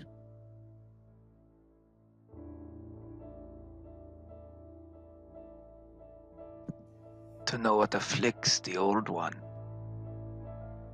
Yeah. And speaking of the old one, where is the old one? "Our father is inside." She sniffs. I smell no iron on you. Do you wish to speak to my father? We extend our hospitality. We must accept such hospitality, friends. Of course. Thank you.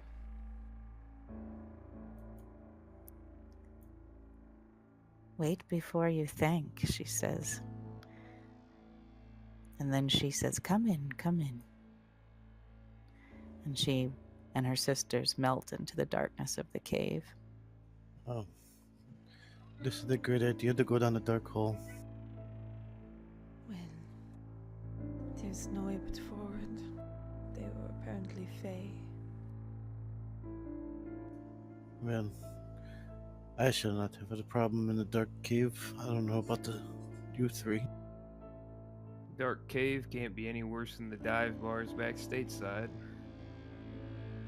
Let's go What? in. I'm just disappointed you're not eating that gun.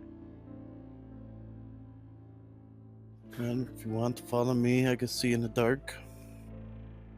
Yes, please lead us in. You follow Hassan into the cave, which is as black as black.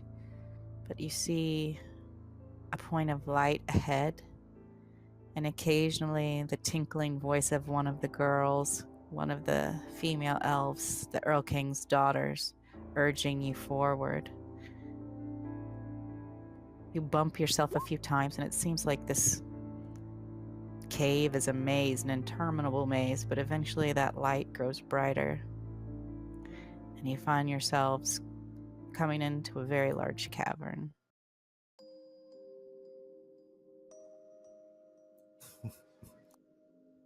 Inside the cavern are some fae, you assume, and a person that you could only assume is the Errol King. He seems to be of questionable substance, as if he's a shadow but lit from within. And as you enter, he welcomes you. Welcome to my, well, not my home, but my home here in this world. You have brought me a fine gift. Make yourselves comfortable by the pool. Next to him is a lovely young woman. She looks to be somewhere in her early 20s, silver in her hair, and she bears a resemblance to the photo you saw on Mayor Anna's desk, although she looks older.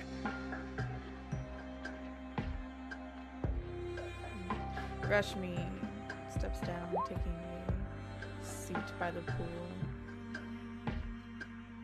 She looks over to the girl standing there. She smiles at her, looks to the old one. We are thankful that our offering was splendid enough for you, one such as yourself.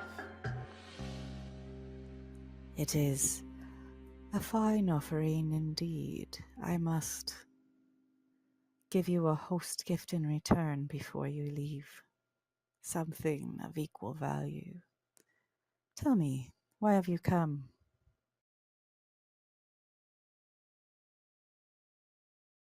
Well,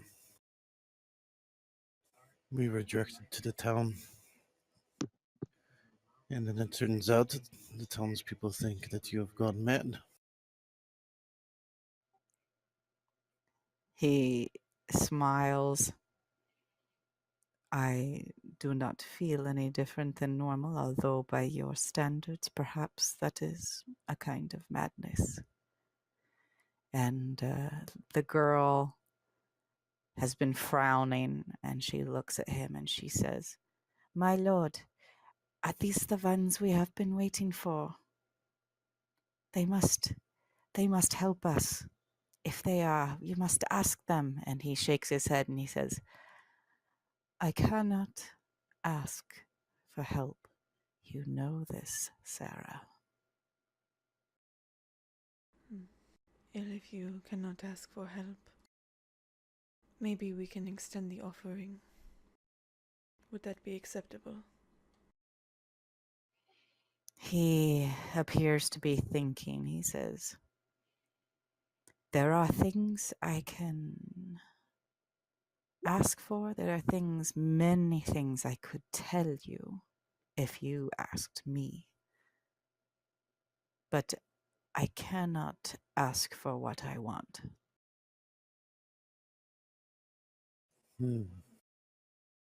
I see. Well, maybe one of those among you can ask for it on your behalf. He says, "I'm afraid that is in this pact we have made, it is forbidden." He says, tell me, what do you think the problem is?" Tell us, what is the pact? "The pact I have made is to keep this town safe from the dangers of that outside world. And in exchange, I receive fealty, I receive my payment." What harms the children? Ah, he says, now we are getting somewhere. And the girl says, you must stop them. My brother is coming this year. And the Earl King Klaus? says, yes, my brother is Klaus. And the Earl King says, hush, Sarah, we cannot ask for help. It is against the pact to act against them. And he says, you see, there are others who are living in the town, others who wish to force me into breaking the pact so that the town will enter again into the world. One of those is Herr Krieger. He is not what he seems. He is a young lady, and he points to Rajmi. You would call him a Titan spawn, a shape changer, one who is ruled by the moon.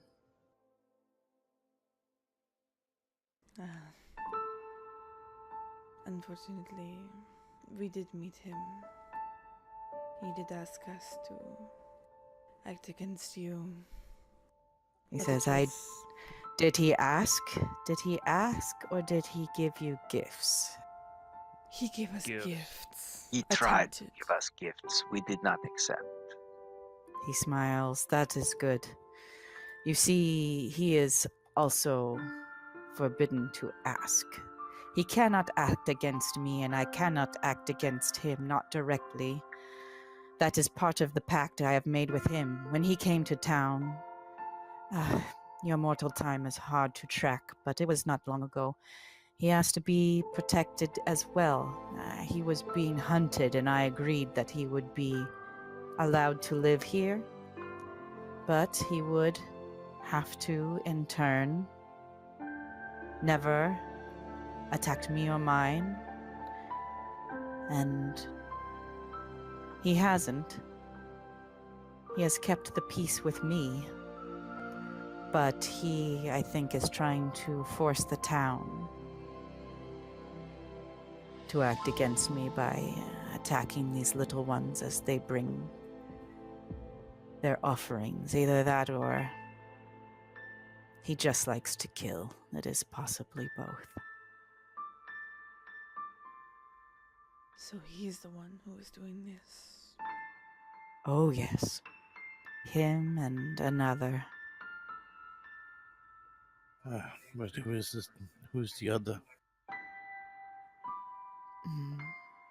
Another shape changer like him who came, a female. Yar? Ah, Yara. Perhaps that is her name. I did not speak with her. Would it be against the pact if, say, the children had an escort to give their offerings to you? Maybe for individuals such as ourselves. Oh, you and I, we have made no pact between us. You are free to do as you wish. Here, we'll Yes. look at the rest of them. He says, but I am remiss. You have given me such a wonderful gift. Let me offer you gifts in return. And he gestures to one of his daughters, the one with purple hair, and she comes forward. And she hands you on a silver tray, a large silver tray, 3 things.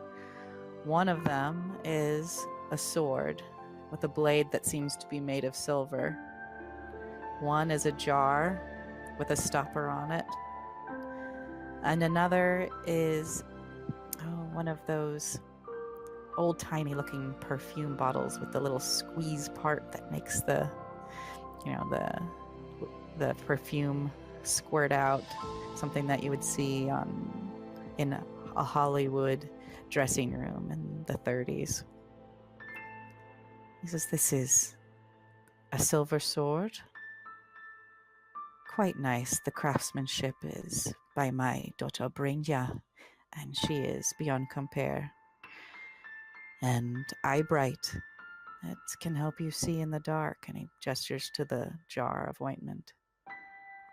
And then he points to the perfume-looking jar, and he says, "And this, the scent of the evening. It can mask your scent from predators." He says, "All humble offerings compared to yours, but I hope that you will accept them." Of course, these are wonderful offerings. Thank you very much. And he nods, and Sarah says, I must go too. I must guard my brother." And the old king says, "You cannot if you are caught outside when the gate closes. You will die." And she seems to be just bordering on rebellion there, biting her lip. Sarah, your mother says she loves the flowers and that she loves you. My mother. Yes. I remember her. She has golden hair. And she smiles at the memory. I miss her sometimes when I remember. The Scions kind of look over at the young. Perhaps I may be able to help you with your illness. She says, "How would you do this?" Well, I'd have to give you a look over, see what I can figure out what may be affecting you.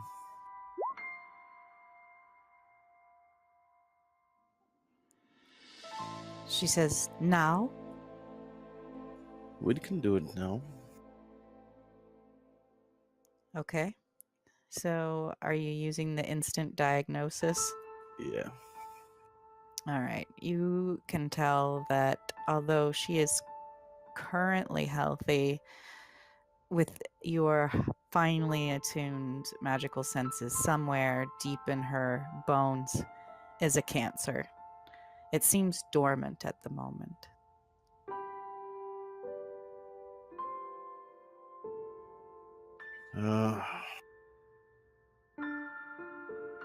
Cancer. I have a sickness in my bones, I think. Yes. It's called cancer. It is caused by your own body. She says, "Yes, I am alive because my Lord has saved me. And I am happy here. But if you find a way to help me, that I can pass between worlds once again." And the Earl King looks at her and looks a bit sad. He says, "I move the stars for no one, but how you turn my world, I would find a way."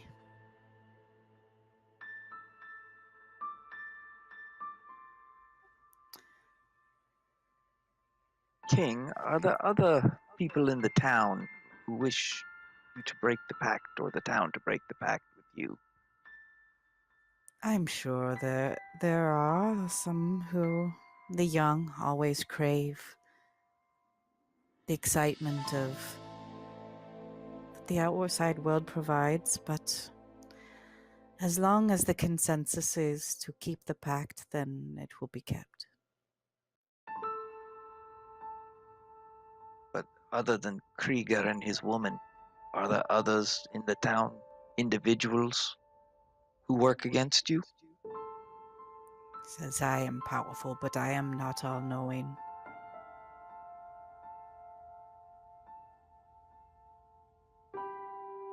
This is not my world. My knowledge here is limited.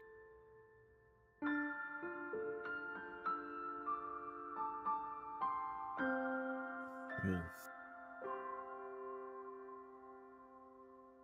What proof can we show of what Krieger is? He says. Well, that is a good question.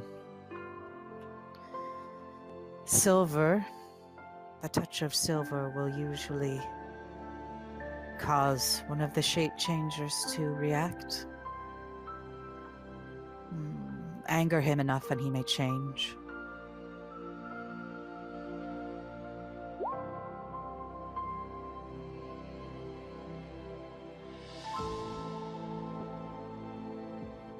well, perhaps when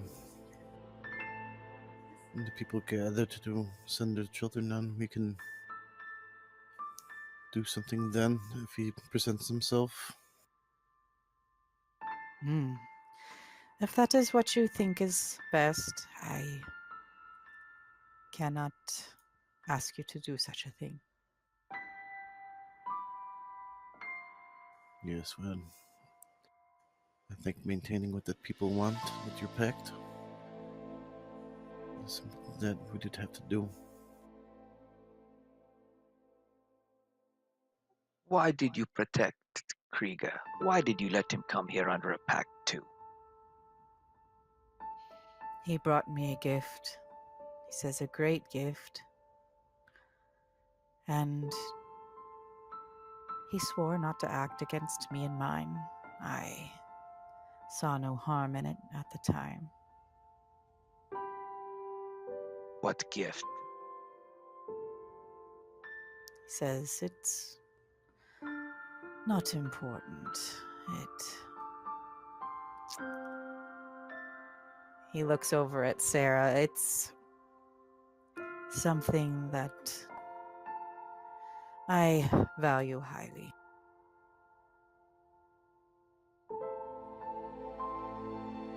Well, perhaps you'd be able to tell us who's chasing them. It is chasing the children?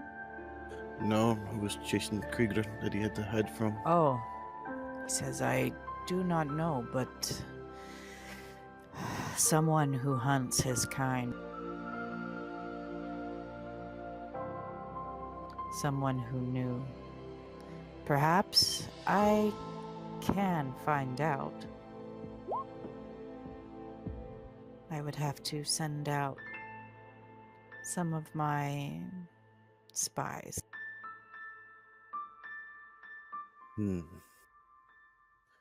That could be a valuable thing to know.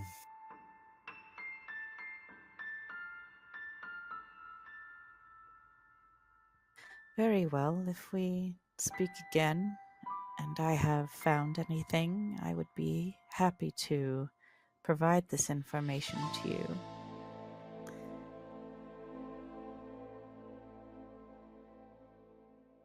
Yes. Well, I think with these tools, these gifts, we can stop the children from being attacked. Try to end this cycle of child murdering. I take no pleasure in it. The children I take, I do not harm. They sometimes remain with me, but they are always happy. Of course.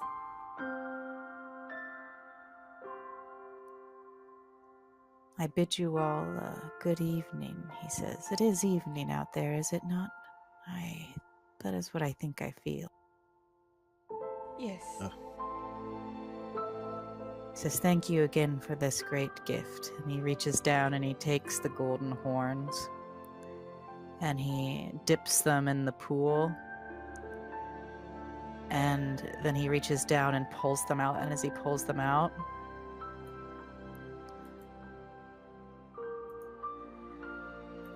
there's a stag attached to it. and it flops up on the shore, the clip-clop, and then it lies down at the Earl King's feet.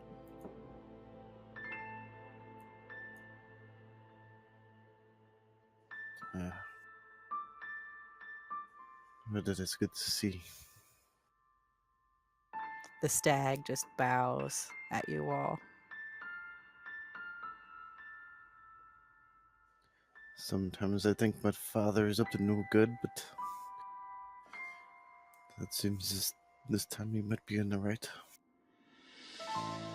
It is all a joke. He is laughing. Well, at least at the end of this joke, it will have a nice punchline. Let us see that it does. Well, let us get prepared for tomorrow.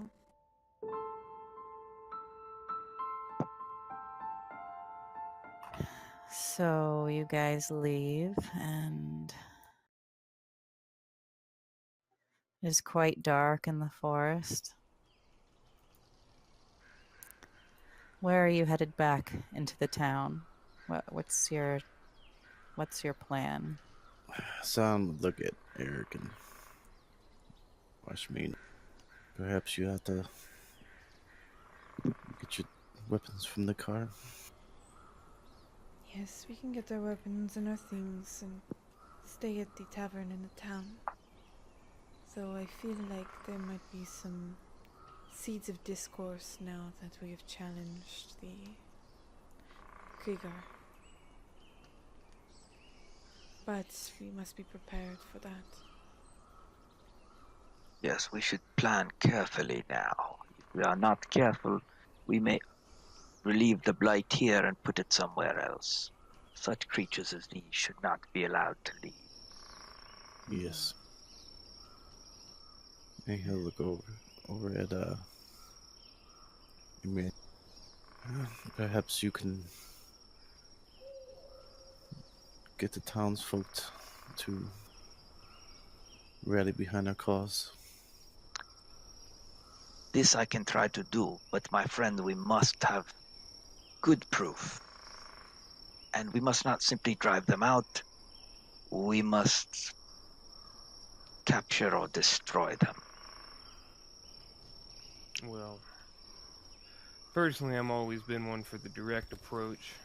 I think we follow that party of kids into the woods. Krieger's certain to make a move. We deal with him then. Get the kids to safety, handle him. Perhaps silver bullets for your gun? No? I don't need silver bullets. But we want proof. Silver bullets. That is what I think you need. I don't think lead will do much. Titan spawn. Lightning might do plenty. Could use that sword unless somebody else plans on swinging it around. It is not my favorite weapon, so certainly not me. We can also, if we use these silver weapons, we can film them shape-changing. Show the town the proof. But as I say, is it good that we run them off to do this somewhere else? Other children are other places. No. It makes no sense to simply get them cast out. No, but once they are defeated, we must prove as to why. Give the town so they are not seen as martyrs once we leave. Else the town will hate us and rally against the Old One, thinking it was him who caused the death of Krieger and Yara. As I say, I think with proof we can do this. Well, what strikes me as odd is that Krieger is trying to get rid of the protection of this town, which would expose him. I think he wants control of the town. I think it was... Though he was being chased, I think he saw an opportunity to take over the town. Tipped Perhaps he has grown in power too. Yes. Maybe he does not fear those who hunt him. Did he ever? That is a good question. Did he ever? Or was this all a scheme from the beginning? Yes. Well, with this perfume that we got here, we'd be able to hide our scent when we follow the kids.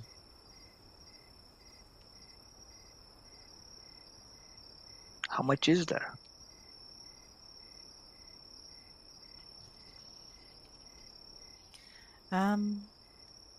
It's a relatively small vial, but it looks like it's really hard to gauge, honestly. I think you just have to try it and find. The wolf, I hear.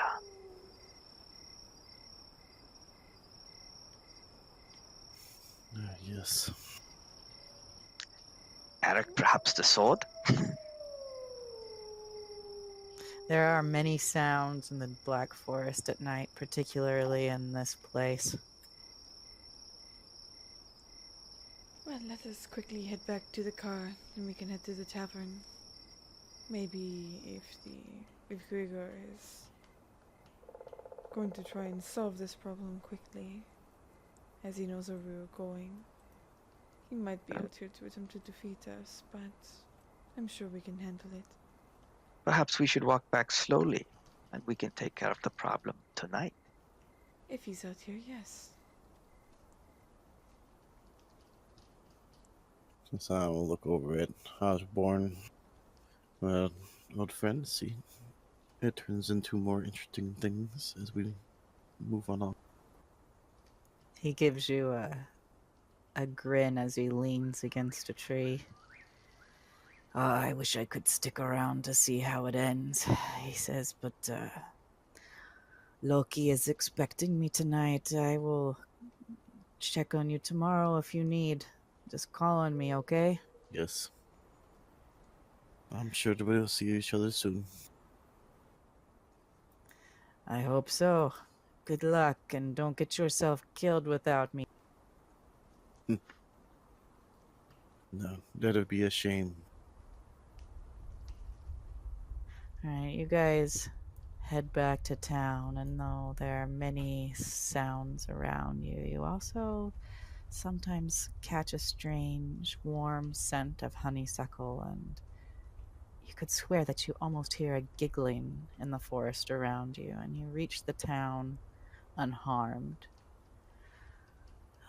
You go toward where the arrow had pointed toward an inn, and you're able to acquire a bed for the night.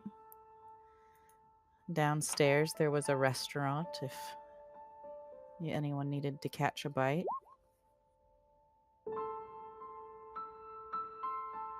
You guys can do more tonight, or we can just say that you spend. Yes. They have a couple of adjoining bedrooms. It's a rather small inn. Play rock, paper, scissors for the bed.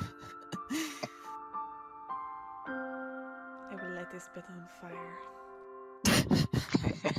And sleep. It's rustic, but it looks comfortable. So, do you guys want to do anything else tonight, or do you want to get a good night's sleep?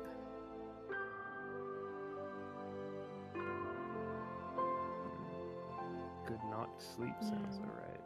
Yeah, since Yep. we're on hold.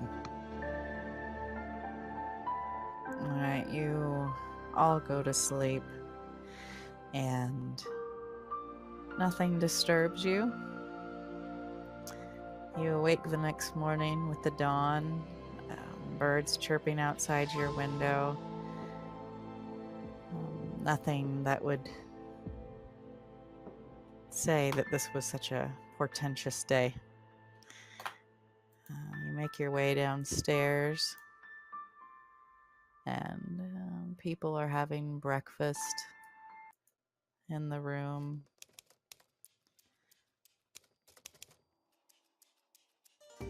And there's a young woman, a teenage girl serving, and a few people eating, and a man serving.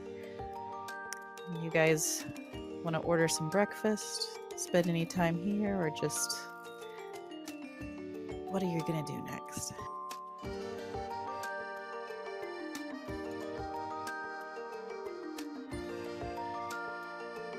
Look for a silver bullet store. Oh, well, you didn't pass one. Well, I think I should order some breakfast. As will I. The pretty young girl comes up and says, "Oh, strangers in town. I heard about you. What can I get you? We have schnitzel? No, that's not for breakfast. We have many pastries fresh from the bakery." Pastries would be lovely. Very well. Is that the same for all of you? Yes. I am Claudia. And she says, I am pleased to meet you. And she heads off to fill your order.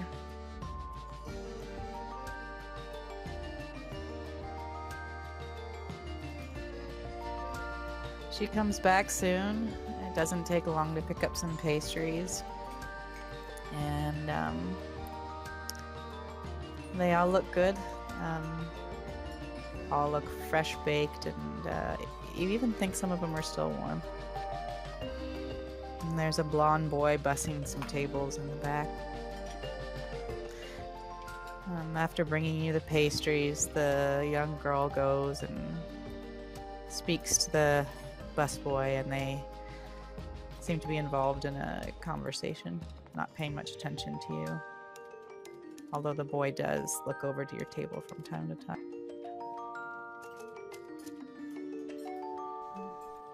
Maybe they are part of the offerings tonight. She kind of looks over them, trying to analyze how old they are. And they're both teenagers. The boy looks a bit older than the girl.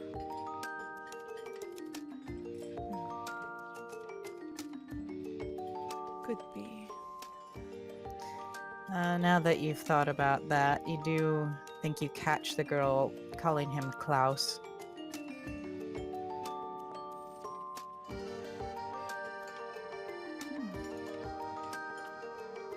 You must be one of the boys who's being sent. Well, yes, if it's Klaus, the Burgermeister's son, and he's one that's supposed to be taking some of the gifts. Yes. Maybe we should speak with him. I feel like the children should know at least that we are escorting them. They're not surprised. Do you really want to make everyone know? Children do not keep secrets well. Yes. The whole town should not know we are coming with them. True. Yes, being as stealthy and sneaky as you can only aid us in our end. And we can just keep an eye out for him. We can still speak to him, simply don't tell him. Actually, after a while, the boy walks over to you all, and he says, hello, my mother is Mer Anna. She says you are here to help the town. Yes, we are here to do what we can. Well, do not do anything rash. I do not want my sister to be hurt. Well, your sister seems to be in good spirits so far. But you saw my sister? Well, yes, Even? She is okay? yes, she is fine for right now. Will she ever come home? That is not for us to say. Of course not. I want you to know I am not afraid. I will protect the young ones tonight. That is good to hear. You look like a strong young boy, son. Klaus. He smiles and says, I believe in the Earl King. He saved my sister. I think we will all be okay.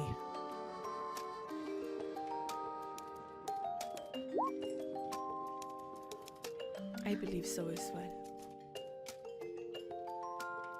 What gift do you bring, Klaus? If it is not improper to ask. He looks a little bashful, and he is wearing one of those waitstaff aprons, and one of the pockets of it are kind of bulging, and he reaches in and he pulls out a wad of bills, German currency. He says, I have saved my earnings for a year from today. I bring this as an offering. I am not an artistic boy, but this is a lot. I have worked hard for this. I hope it will be accepted.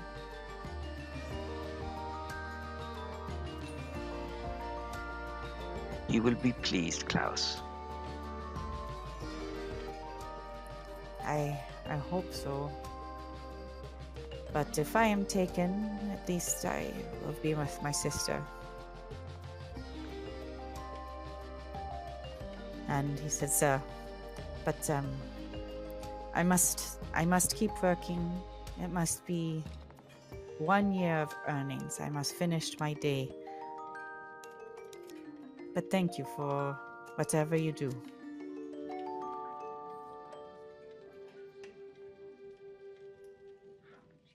And he walks off and starts clearing off tables. Shall we agree that we will not be announcing all these things we have done to the town until it is time? This town will be abuzz with the fact that the girl is alive. Well, I don't think anybody missed us with the frost giant walking with horns to the cave. Yes, but they do not know what we saw there. They do not know what we said there. They do not know what we did there. They know we have a frost giant, which is enough to make them talk. But did you think they really paid attention to that? No one said anything. No one has asked us about it. No, but we will hear from the mayor quite soon. I'm inclined to agree that we should try to keep it a bit low-key, huh? Fine. So as you finish up here, were you headed over to the mayor's office then?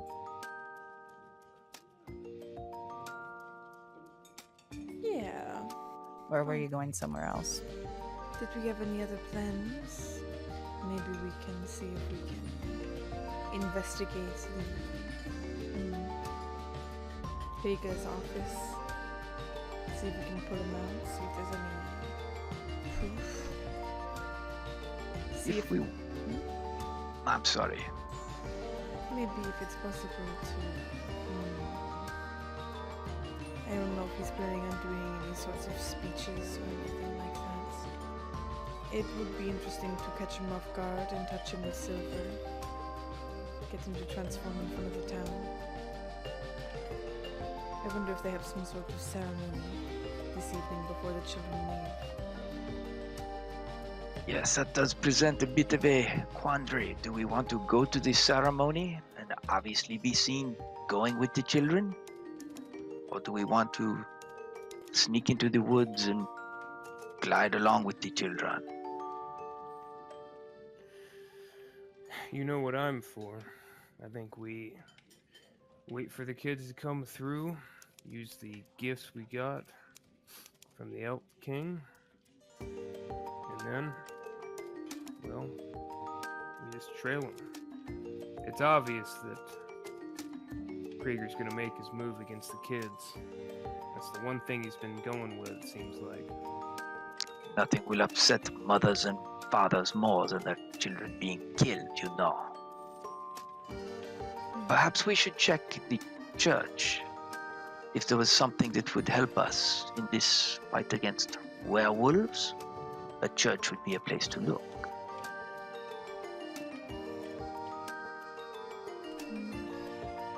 We have time until the ceremony. As you mention that, you look around the room, and one of the gentlemen in here is wearing a black suit and a white clerical collar.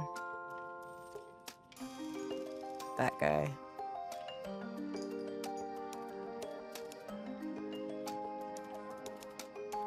Oh, looks like the priest is here.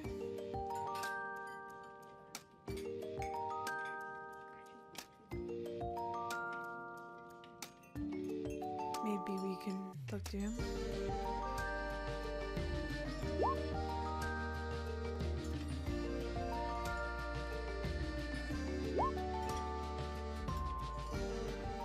Perhaps so.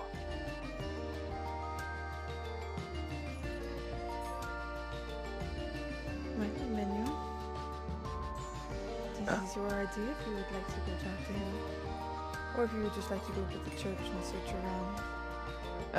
Perhaps I will talk. It is better than robbing a church. Yes, that would be blasphemous. Well, on that note, can I tell what denomination he is? Probably Catholic. Good morning, Father. How are you this morning? Ah, he says, I have been wondering when you would come to me. What have you heard that you would wonder this?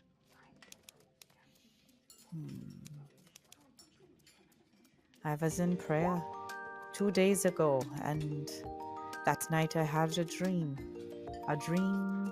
that strangers would come to town, one of them bearing a sword of light, and that this light would cut through the darkness that plagues our town. I did not see the faces clearly, but I think the dream was you. What else did you see in this dream? Anything that would guide us? The darkness, it growled and snarled, and I saw flashes of teeth and claws in it. I saw that the darkness, one of the strangers, battled the darkness with the sword, and another with fire. Another, his weapon made the sound of thunder. Then I guess the fourth one just sat there and quarterbacked. He says, no, they all had gifts that one seemed to battle the darkness with a light from himself. Darkness cannot exist where there is enough light. This is something I have always taught my people.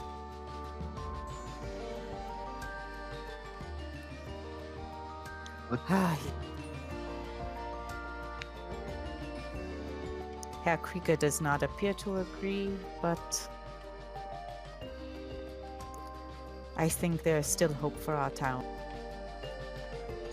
Does Herr Krieger come into church often? Kirke often? No, he is not a believer. That is fine. There are many here who follow other gods. Some follow the old gods, some follow both the old gods and the new gods, and all are welcome in the Kirche, but Herr Krieger, he seems to be a man of iron and not of faith.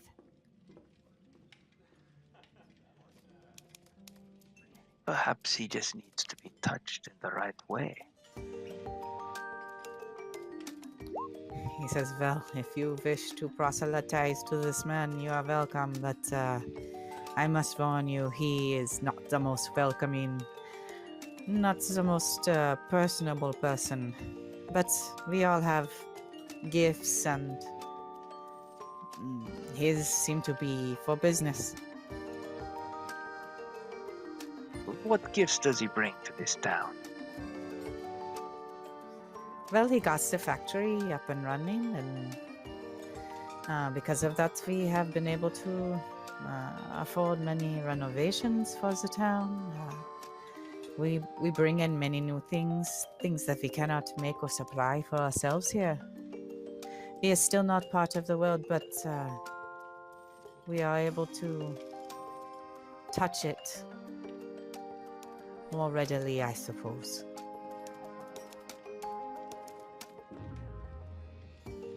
And you find him acceptable to be in your community? He shrugs. It is not up to me. All who seek the shelter of this town are welcome here, as far as I am concerned. Whether I like the man personally, he is still a child of God. And perhaps you should invite him to the Kurga. Oh, Get I him have inside. many times I have invited him, but to no avail. Could I beg a small favor of you? Of course, but is it? Perhaps a small amount of holy water. Oh, of course. Do you wish for a blessing as well? That would be wonderful. He reaches into a pocket and he pulls out a silver vial. You know, it's kind of largish, almost like a miniature thermos. And he unscrews the top of it and he pours some water into his hand and he sprinkles it on his head. And the women beside him look just a little bit embarrassed that he's doing this in the middle of the tavern, but he speaks some words in Latin as he sprinkles your head.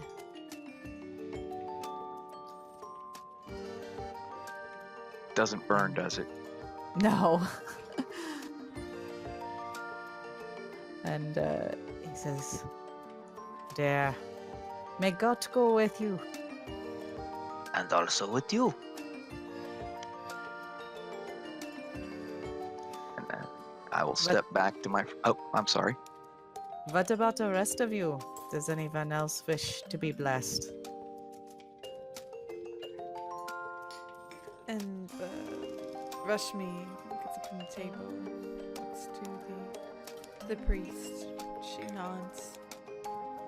Of course, I always accept blessings.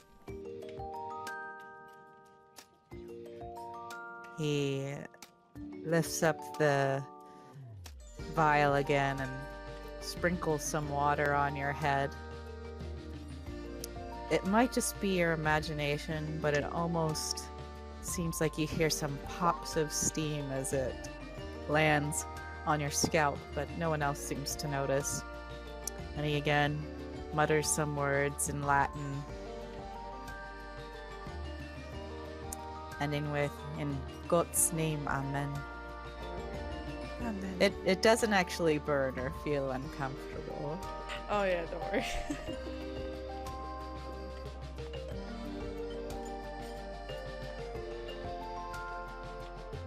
And she just smiles and looks to the rest. What about the rest of you?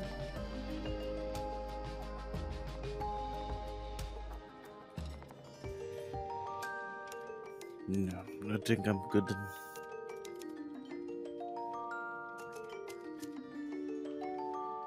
No offense, but I'll pass on this one. He says, "No offense taken. Well, I will pray for you all." Thank you. Yes, thank you very much for your time. All right. What now?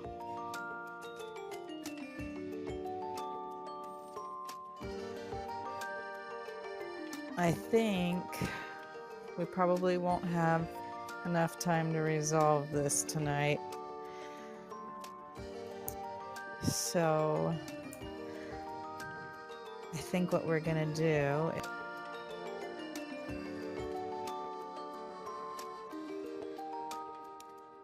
Fast. Do you guys want to go speak to the mayor, or do you want to fast forward to the evening? Whatever you want to do.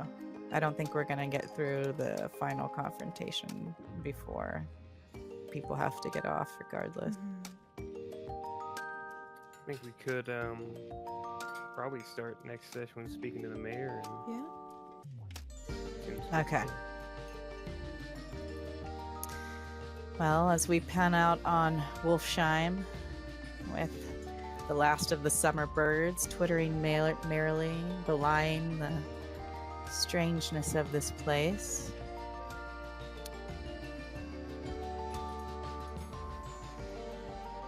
we know that we have, for the most part, solved the mystery of what's hurting the children, but we have a long way to go to actually resolving the conflict. The Earl King maintains sway here, but the Wolfman seems to want to take over. You've been armed by gifts from that same Earl King, and hopefully that, plus the gifts of your birthright, will be enough to bring you out of this alive, and almost more importantly, with the children alive this night at Kindernacht. And we'll stop there.